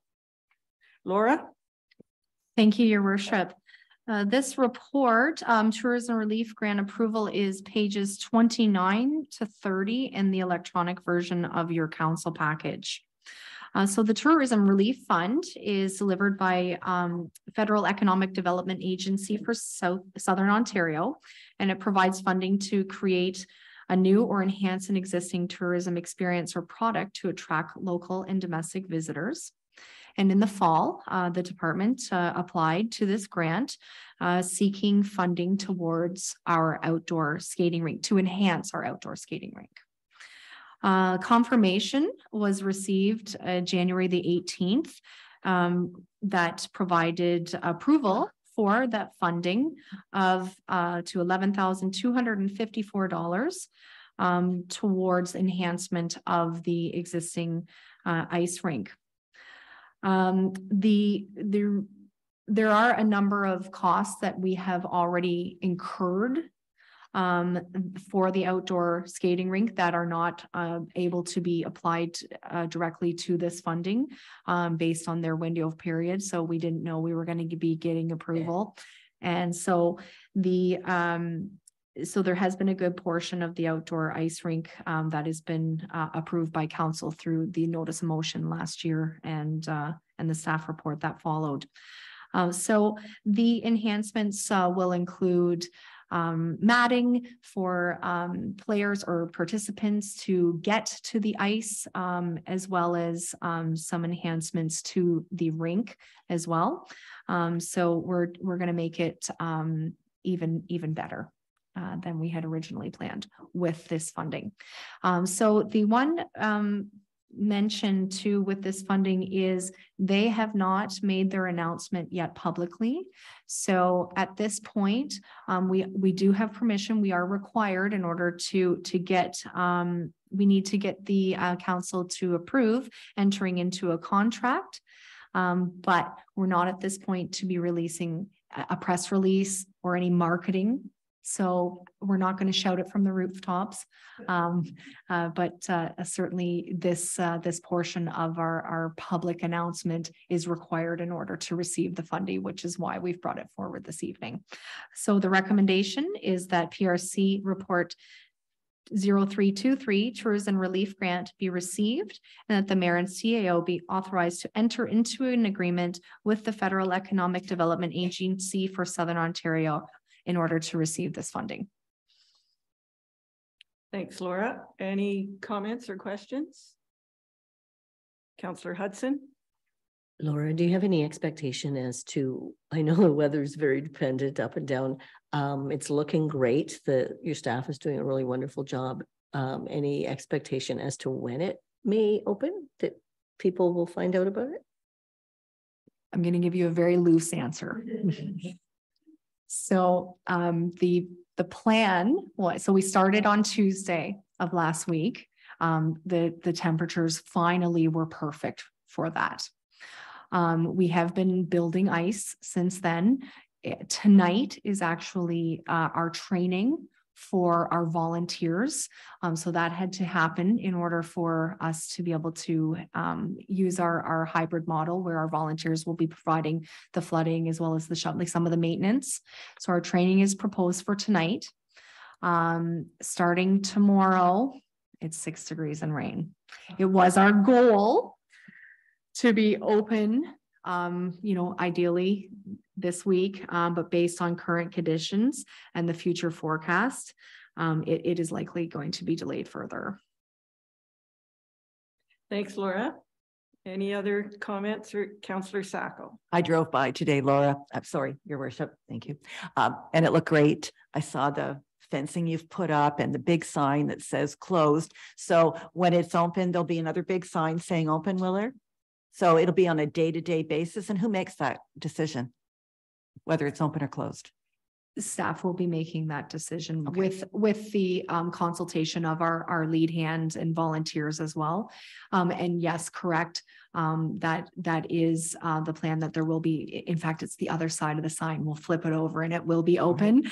And I do want to say, if there's anybody listening, please stay off the ice. There's been evidence of people that have been on the ice, not skating, but I do want to say, please stay off the ice. Laura, will it be on the website as well? Thank you. Yes. Councillor Fleet. Thank you, Your Worship, and thank you, Laura, and your staff for the great job you guys have done. It looks great over there. I can't wait to slap on my skates and go for a spin. I wish it was a bit longer with my speed, but anyways, I will make do. So great job. Thank you. So, and Laura, I have to ask, it'll still be hockey on odd days and skating on even days? You're using the HOSE acronym? Correct, Mayor Sue. Yes. Very good. All right. All in favor of report PRC 0323. That is carried. All right. Number 8 is correspondence requiring action, 8.1. So this is correspondence from the Township of Southgate. And back in August of last year, the mayor and CAO of Southgate attended here as a delegation. And the Township of Southgate has created a, it was called the Southgate Affordable Attainable Housing Advisory Committee, which has identified a number of housing priorities, one of which is to investigate the merits of forming an attainable housing development corporation. A lot of words in those. So Hanover was supportive of this initiative. And what this request is asking for is for us to appoint 2 members to the working group if we're still interested in moving forward with this. Thoughts? Would anyone like to be appointed to this working group? Councillor Hawking. Yes, I would be honored to represent the town of Hanover on this Municipal Working Group. Saw my name stand. Thank you. Anyone else interested? We need one more. Because Councillor Hocking is going to handle 2 jobs if he. I'll volunteer to drive for the second person. Councillor Cable? Your worship, we don't know the proposed time for these meetings. No. I just know they have appointed 2 councillors. And I would imagine this same request has gone to West Grey and Grey Highlands. Sherry, anything further? No, I don't know anything further on a meeting time, but yes, that's the intent, is that there's 2 council representatives from each municipality. So am I assuming, Councillor Cable, that if it's a later meeting, you would be able to attend? Yes, that'd be the optimum situation, and maybe what I would kind of think that maybe they would be meeting during the day based on the people that they're looking to attract. I think Deputy Mayor had his hand up as well. I was just going to ask, do they have a estimated frequency of meetings? No. Nothing. Yes.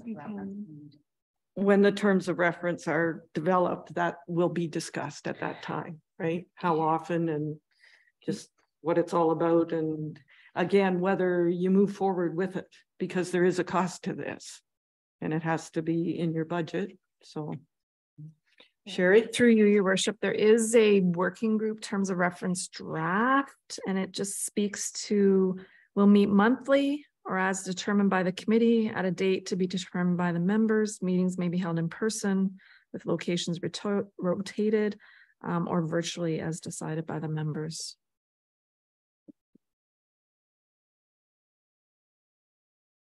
Still willing, Councillor Cable? I guess, your worship, if there was flexibility that if the meeting time does not suit them, we would come back and appoint another member, then that would be okay with me. Sounds like a plan. Okay, so we need a motion to appoint Councillor Hocking and Councillor Cable to the working group for the South Grey Housing Corporation. Deputy Mayor Dickert and Councillor Sackle moves. And I will call the question. All in favor? That's carried. Thank you very much for volunteering to sit on that committee. Item 9.1 is reports and correspondence for information. And PW 0123, this is the wastewater treatment plant operations from October to December of 2022. It's from Mr. Cooper, our Director of Public Works. And again, this is for information. Thank you, Worship. It's a report. It's been provided by our Chief Operator, Ted Knopp, for the period of October 1st to December 31st. And I believe Ted is on Zoom link to present the report to you. Thanks, Ron. Hello, Ted. Please go ahead with the report. All right, perfect. Thank you. So I'm gonna just highlight some major activities during that period for the wastewater treatment plant. From November 7th to November 9th was their final sludge haulage of biosolids for 2022, done by Saugeen Agri Services to approved sites with non-agricultural source material plans. We replaced an effluent pump. Sorry, we had the effluent pump replaced now, but we ordered one on February, and it actually arrived last Thursday and was installed last Thursday. We actually had to use a smaller pump for hosing the trash removal system and helping to clean tanks. And then we also had a sub pump go down at the waste plant over Christmas, which was repaired in early January. And then we've been battling with our plant is getting close to design capacity. And with the colder months, we're actually having issues with our effluent, but we are always meeting our regulations, our guidelines. We're having a little bit more issues in the colder weather treating the ammonia this year with the high organic loading with the in the winter time. If anyone has any questions, I would be pleased to answer them. Thanks, Ted. I would like, can you just explain that last comment a little bit about the higher ammonia levels due to organic loading? I haven't seen that reference before. So organic loading, so that's like your biological oxygen demand of the waste coming in, so your strength of the waste. That with our plant kind of getting close to capacity, we don't have the same retention time in our aeration cells to properly treat. Well, we can treat the BOD, but the biological oxygen demand bugs. But what happens is our bugs treat the BOD first and then the ammonia second. So you either have to have reduced flows or reduced BOD to properly treat the ammonia. That being said, we are still under what we need to be. We're just a little bit closer to that guideline in the winter months, like November, December, January, February. Which we have no problem in the summer months with the warmer weather because the bugs are a little bit more active. But we are still meeting our guidelines. Thanks, Ted. That's good to hear. Explain it? Yes, it does. Thank you. Council, any comments? Councillor Cable? Thank you, Your Worship. Ted, in your report, it says on November the 7th, Environment and Climate Change Canada was on site for an inspection and they took samples of the final effluent.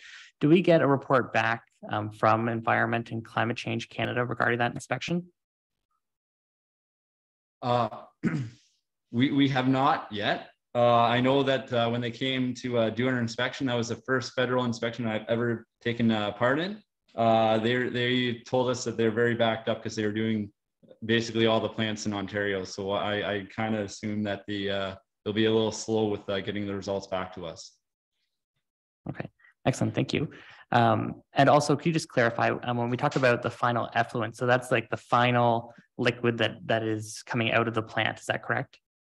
Yes, that's what we're discharging from the plant. And does that get discharged into the Saugeen River? Yes. Okay, thank you. Deputy Mayor Dickert. Thank you, Your Worship. And thank you for the report, Ted.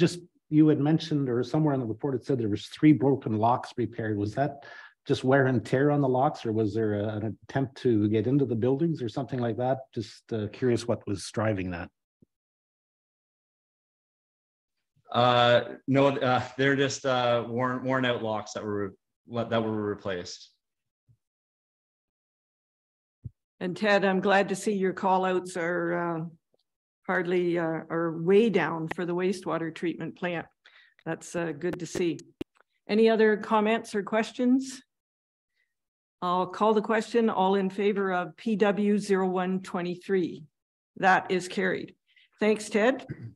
All right, we'll move on to water treatment. This is PW 0223. And we didn't need a motion for that last one. It was for information. See? Have it.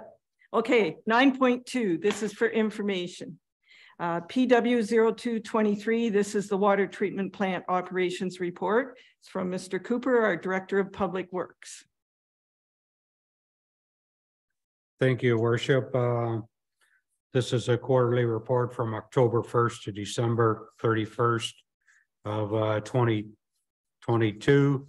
It's prepared by Ted Knapp, our Chief Operator here, and I will turn it over to him to go through the report for you. It's on pages 39 to 44 of your electronic package.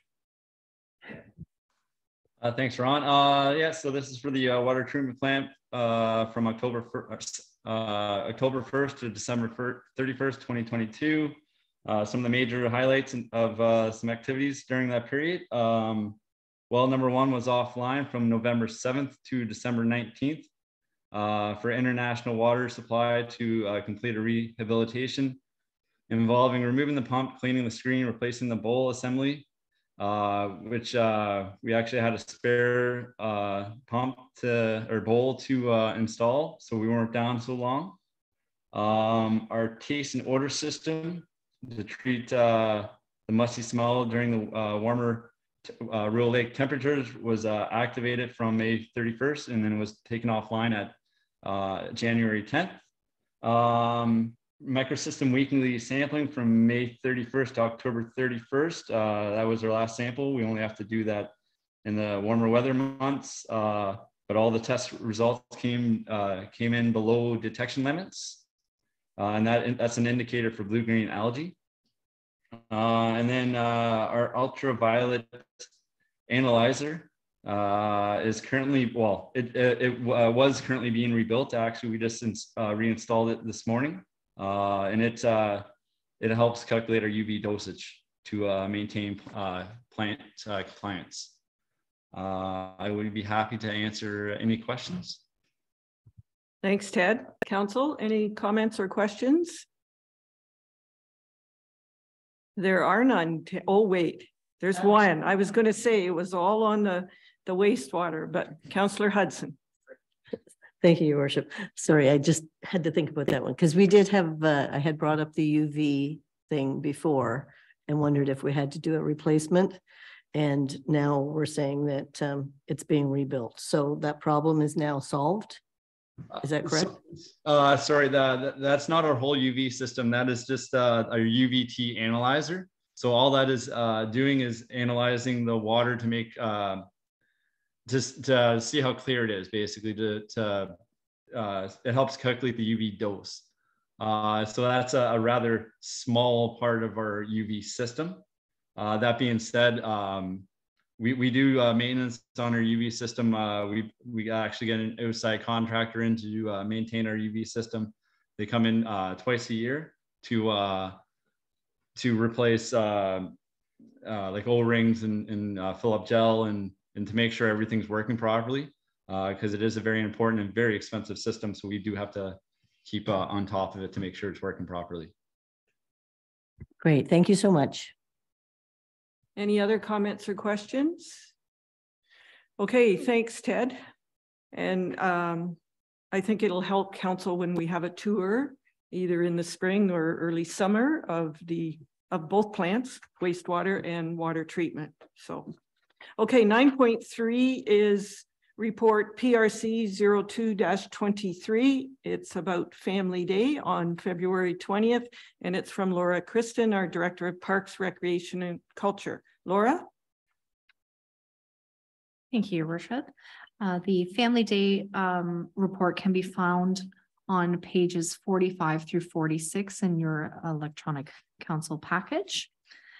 And since the initiation of the Family Day holiday, the town of Hanover has hosted a special event to celebrate the holiday, including usually free swimming, free skating, and a variety of family-friendly activities. And our popular events will return on Monday, February the 20th, 2023, from 11 a.m. to 3 p.m. And this year, the free swim and the skate, which are usually very, very well attended, will be enhanced with face painting, balloon animals, crafts, photo booth with Bucky, and family-friendly games in the main lobby from 11 a.m. to 3 p.m. And I want to thank Council and Mayor Patterson for committing to host a free family-style bingo from 1 to 2 p.m. in the Lion's Den. Also want to acknowledge some support that we have received to bring this event forward. Edgewell Personal Care has been a long-standing sponsor of this free swim and the free skate. And this year, additional support has been received from the Match, as well as H&R Block in Hanover. So we want to thank you for your generosity to all three of those businesses. So we encourage you, everyone, to join us at the PNH Center to have fun and be active with the whole family. Financial implications are the expenses for the event will be recovered through these sponsorships, with the exception of the family bingo that will be recovered through the council's budget. And facility and program staff costs are included within the PRC budget. So the recommendation before you this evening is that report PRC 0223 Family Day, Monday, February 20, 2023 be received for council's information. Thank you. Thanks, Laura. Any comments or questions? Councillor Sacco. Thank you, Your Worship. Thank you, Laura, for your report. I've already been spreading the word. I think it's going to be a really fun day on Family Day, and I'm happy to be of service to you if you need my help with anything. Thank you. That's over and above the bingo game, right? Need me for bingo if you're running it, Mayor Sue. I'm not. Well, I don't know. Laura's going to teach us. Okay. Well, yes, I'm available for bingo. Yeah. Great. We'll take that as a commitment. Yeah, we'd love the help. Thank you. Okay. We may need a bingo caller, and I think I know someone in the audience that could be a good bingo caller, but just putting it out there. Okay, 9.4 is the Hanover Police Services Board minutes from January 16th. During that meeting, elections were held and Selwyn Hicks was elected chair. Peter McEwen was elected vice chair and Catherine McKay was appointed secretary. And for the benefit of new police board members, we're holding a joint training session later this month in February. It will be facilitated by our Zone Police Services Advisor and an executive director from the Ontario Association of Police Service Boards. I was going to do the acronyms, but I have to look them up at times too. The session is open to board members from Owen Sound, Saugeen Shores, and West Grey, and will be held in the Lion's Den at the P&H Center. Just of interest, Constable Kim Hertzberger has been promoted to the rank of first class constable, and the chief reported that she has and continues to be an exceptional officer for our service, and she is qualified in scenes of crimes and is the service's sex offender registry coordinator along with her regular duties. And our police officers have conducted crime prevention robbery training with local pharmacies. It was well received and future training will continue. Additional crime prevention training has or will be held for specific industries such as banks and convenience stores. Crime prevention break-in training was conducted with local building and hardware supply companies. The service is being proactive. And all training was well received and open to questions if any have questions. Councillor Hudson. Just for my information, under B, request for taxi fare increase, I'm not clear as to how that all proceeds with taxis and the police board. That bylaw is managed by the police service, and they renew the licenses, ensure that the vehicles are in good shape for safety. And what else do they do with that bylaw? Sherry? Maybe Vicky? No. I was going to say that's more of a Vicky question. So they manage it, and there has been a request come forward for a price increase. So the police service board, or police service, not the board, will look at it. It'll be presented to the police board, and then it will be brought to this council for approval. That's correct, Mayor Patterson. There is not, the fee increase is for the fares that the taxi companies can charge drivers. That hasn't been increased since we started licensing taxi cab operations in the municipality, and that's probably 15 years. So the police service regulates the cab companies as well as indicates the fees that they can charge for fares Other questions? No? Okay, good. Comments? Okay, we'll move on. 9.5 is the library board inaugural meeting minutes and the regular meeting minutes from January 18th. Councillor Hudson, can you highlight those? Please.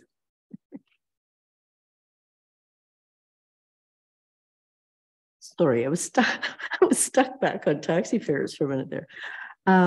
So the Public Library Board inaugural meeting, we basically went through picking a chairperson, voting on chairperson, who is Kathy Maskell, and the vice chair will be Brenda Booth. Really just went through a lot of orientation for that particular meeting.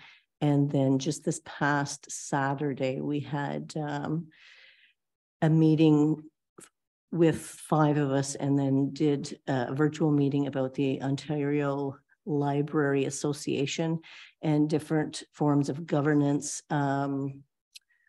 fundraising, a lot of different subjects that will come up throughout the year with the library board. Very good. If there's questions, I'm sure Councillor Hudson will answer them. All right, 9.6 is the downtown improvement area minutes from November 17th. And Councillor Fleet, I realize you were not at that meeting and you were not appointed at the time, but would you highlight those minutes, please? Thank you, Your Worship. Yeah, my term was up. They met November 17th, 2020. I'll just go over some of the highlights. Small Business Security Enhancement Grant. Chris, note to date, 5 businesses have applied, and business are urged to send in their applications. Promotion will continue on this grant partnership with the DIA and the town and chamber. They reviewed the 2023 budget. What else? So the downtown promotions, DIA Pumpkin Carving Challenge, Trick or Trail, Hanover Holiday Shop and Win, Christmas Festival Market, the Rotary Santa Claus Parade, and Magic of Maine. And that's all I have to report. I'd take any questions. Thank you. Thank you, Councillor Fleet. I don't see any hands raised, so we'll move on. 9.7 is the Saugeen Municipal Airport. We have 2 sets of minutes. Councillor Hawking. Thank you, Your Worship. The first set of minutes are from our last term in November. And I'll just highlight some of the things. We're looking at there was no update on a hydro extensions. We're currently working on that. We talked a bit about the insurance, and that's still ongoing. Maybe I could highlight this ONCA compliance. This is a document for non-for-profit, and we have been mandated to get our act together. They've been waiting since 2010, I guess, non-for-profit, and the government finally has come out.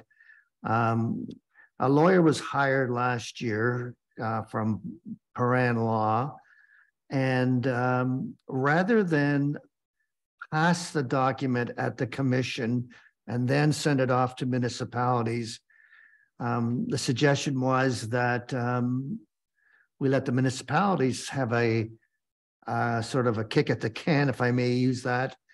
And so I'm in contact with Sequiba, who is the corporation's lawyer, and Fiona Hamilton, who is the clerk for the town of Brockton and has had experience in non-for-profit. The 2 lawyers are working together to make sure that the issues addressed by municipalities are incorporated in this new bylaw. And so once Fiona has completed that, she's going to pass it on to Vicky as our clerk, and then on to Wes Gray's clerk, bring it, and then hopefully we bring it back to the commission at April for approval. An update, we had a hangar for a wedding venue. We thought that might be an opportunity to rent out, but the owner has said no. Repayment of fuel with discount. For years, there's been a 10% fuel discount for people who had purchased, say, 1,000 liters of fuel. We didn't think that was in the best interest for long-term revenue, and we've stopped that practice. We had a complaint from Mr. Englishman, who is prohibited from coming on our property, and he wanted us to provide Zoom access for him. After some research, we found out we didn't have to provide that. So he is able to get the agenda and minutes off of the website. Financial, you will see that that was a good news item back in November, which turned into a bad later on, because as you've heard me mention before, we were faced with Measurements Canada to replace the fuel pedestal, which a capital expenditure, and changed what I thought would be a surplus into a deficit. We had a fundraiser at the date night in November. It was okay, nothing spectacular. Friends of the airport had no meeting. New business, timeframes on leases and access agreements. We are working through this, and we have the issue of when an old lease expires and a new one, and we've been working through that for the last couple of meetings, and we're making headway. Ignore number B because we're not going to be using Zoom. Management contract, that is, as you know, we have a contract with a firm. They're not an employee, they're on a contract, and we have to revisit that periodically, make sure it's current. I'm not really the chair there, I'm the vice chair, but noted the clerk of Brockton had indicated that once his council term ends, he has no authority to remain on the airport commission. I indicated when I would be appointed. The next meeting was on December the 21st, and if I may, Your Worship, move into that one, because that simply was our inaugural meeting, and we elected our executive. And I have been nominated and accepted a nomination as chair, and Deputy Mayor Hutchison from West Grey is the deputy chair, and the representative from Brockton is Carl Kunkel, and he's new to Brockton, and he's new to the commission. I think that's it. Yeah, there's the new business was the pedestal invoice. Thank you. Open to any questions. Any questions for Councillor Hocking? Okay, seeing none, we'll move on to 9.8, and this is minutes from the Drinking Water Source Protection Group, that committee from March 25th and July 22nd of last year. And that committee meets quarterly, I believe. This committee, just for information, this committee works to ensure drinking water is clean, safe, and sustainable by protecting water sources of municipal drinking water, such as lakes, rivers, and well water. The committee is reviewing requirements for 3 new wells that are being planned in Chesley, Scotts Point in Kincardine, and Minto Pines, which is in the Mount Forest area. This year, the Children's Water Festival will be in person, and the committee has produced a series of videos that explain drinking water source protection related topics. And their staff have been working with Brockton municipal staff with regards to water quality at Lake Roslyn and with Grey Highlands, with regards to Lake Eugenia, specifically around best practices like septic inspections, fertilizer use, and land use practices. And I do want to note that John Fruin is Hanover and area, is the Hanover and area representative on this committee. And he is a retired chief operator for our water and wastewater. So we do have a very good representative on that committee. And I could answer any questions if there are any, maybe. It's quite a technical committee. When you read it, it's they do a lot of work, but they want to ensure that we have safe drinking water. Okay, 9.9 is the Roma conference reports, and we do, as per our policy, when you attend a conference, you are asked to do a recap, a summary of what you've learned at that conference, so you can share with other council members. So it will be on, and you hand that in to staff. So that's how it gets in this package. So I'm just going to highlight a very small bit, because Deputy Mayor Dickert's going to highlight some too. So I just want to say the conference was held in Toronto, and it was from January 22nd to the 24th. There were 1,500 delegates. This is the first in-person conference since 2020, and the main themes were housing and infrastructure. And the one item I want to highlight is the closing keynote speaker. And normally the closing speaker isn't quite as vibrant or energetic as the opening speaker, but this gentleman was very good. It was Dr. Thomas Homer Dixon. He is an award-winning author and a public intellectual. And he gave a very good talk about saying we are in a polycrisis, which is a crisis that is tangled together, as in wildfires, pandemic, revolts, migrations of people, war, and climate change. And he said, what does this mean? And it means soaring housing costs, labor shortage, inadequate medical services, infrastructure damage, economic and social marginalization, which all lead to insecurity, which leads to fear and anger. So you can see how that sort of makes sense when what we've gone through with the COVID, how, you know, people didn't have any patience and they were getting angry at very minor things. So, but I found the best part of that conference was in the plenary hall, which is the main hall, because a lot of the speakers gave examples of what happened in their own municipalities. So you could really relate to it. So, Deputy Mayor Dickert, on to 9.10, all yours.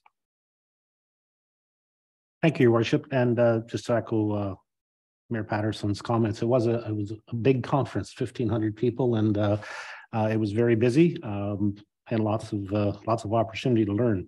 The opening, during part of the opening, Robin Jones, who's the chair of Roma, spoke about action plans that Roma needs to take, and unfortunately, it's kind of a repeat because they've been on these same things for a long time. It just takes a lot. It takes a great amount of effort and time to get the improvements they're looking for, and most of it revolves around, you know, defining what rural Ontario is, showing the upper levels of federal and provincial governments how important rural Ontario is. And you know, we're not just farms, forests, and a vacation destination. We actually do represent 20% of the population of the province. So it is a significant portion of the province. So sat in on a session about joint and several liability. Insurance is always fun and interesting. Yeah. But anyway, it was interesting to hear some of the comments on that. The joint and several liability has been in effect since 1930. It wasn't something I was that familiar with until I actually got involved with council and learned that, you know, we find ourselves paying for claims that we have very little to do with, but it was designed to ensure that victims got fair compensation. And it's not something that's unique to Canada, it's actually across the Commonwealth. So it is a really big challenge for everybody, but it's not really, their position was that's not what's driving the massive increases in insurance premiums. It's more to do with fewer insurance carriers and brokers who are not available to help spread this cost around, I guess, for lack of a better term. They cautioned against raising deductibles because they said it's kind of a short-term solution.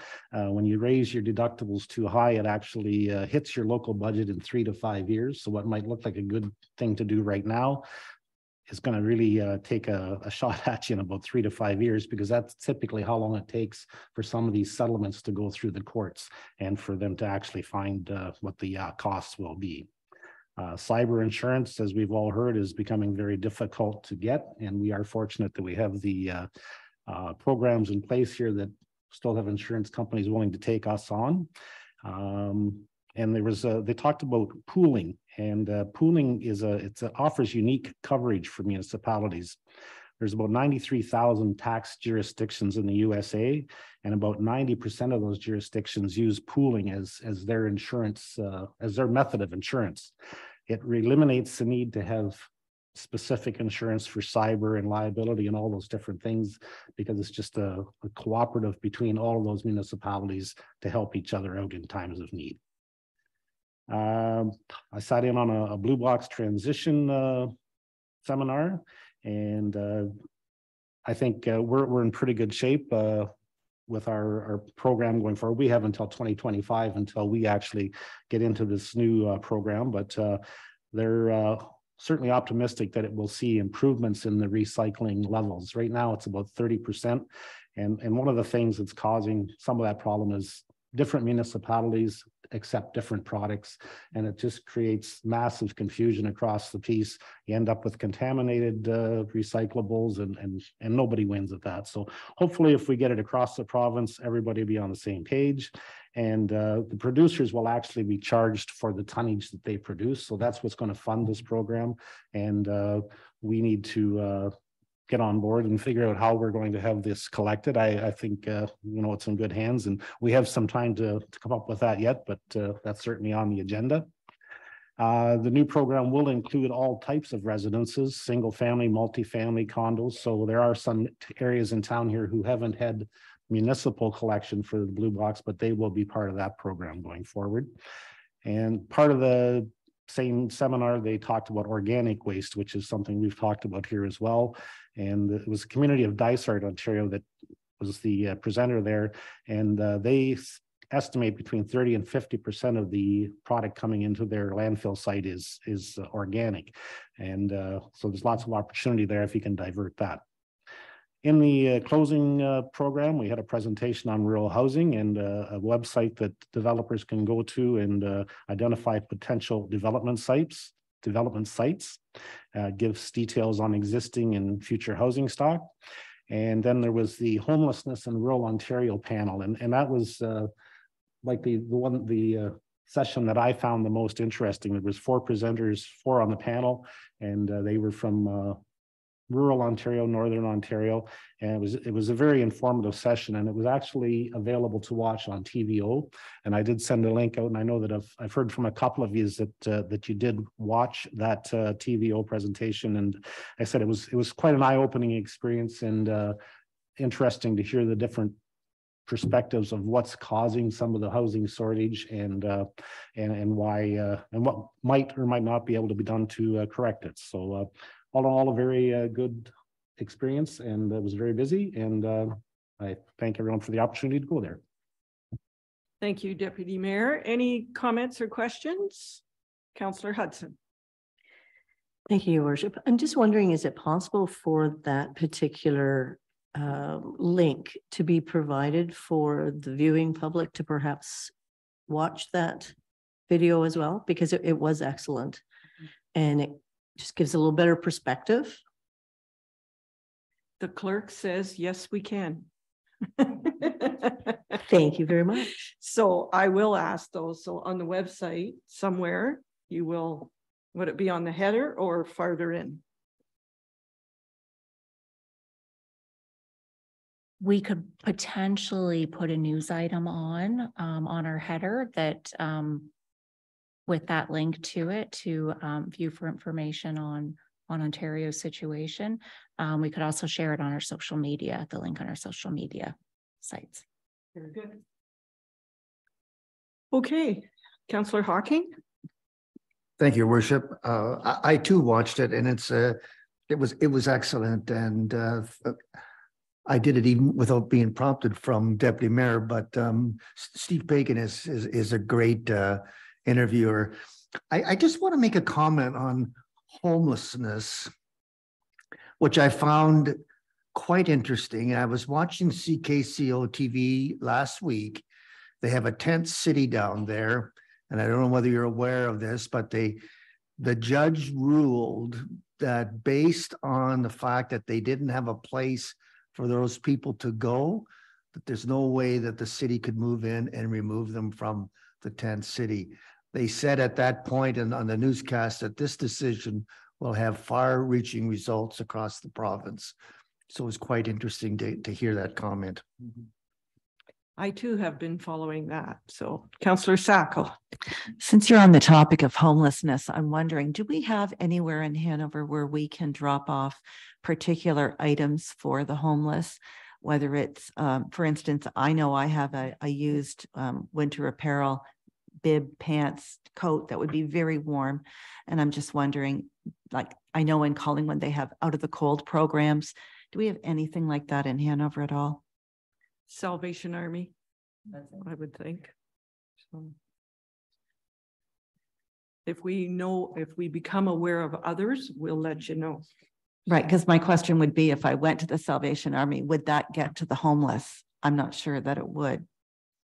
The Salvation Army is one of the contacts. If someone comes into town and they are looking, they have no place to stay, they can call the Salvation Army, go to the Salvation Army. They can call 211. That is the resource where you will get a person and they will connect you to other resources to help you. So we have to learn to start using that. Like I keep telling people how important that service is, because I think they handle everything, or they will get you to the right person. So, all right, so very good. Item 10, planning and other meetings. So all of our meetings are listed on this agenda. They're also listed on our website, but I want one clarification. Item 10.9, Councillor Hawking, is the Saugeen Municipal Airport. I believe that's at 1 o'clock now rather than 7. So if you're keeping track, that is a correction. Dates to remember and announcements. Family Day is Monday, February 20th. We'll see you there. Next regular council meeting is Tuesday, February 21st at 4 p.m.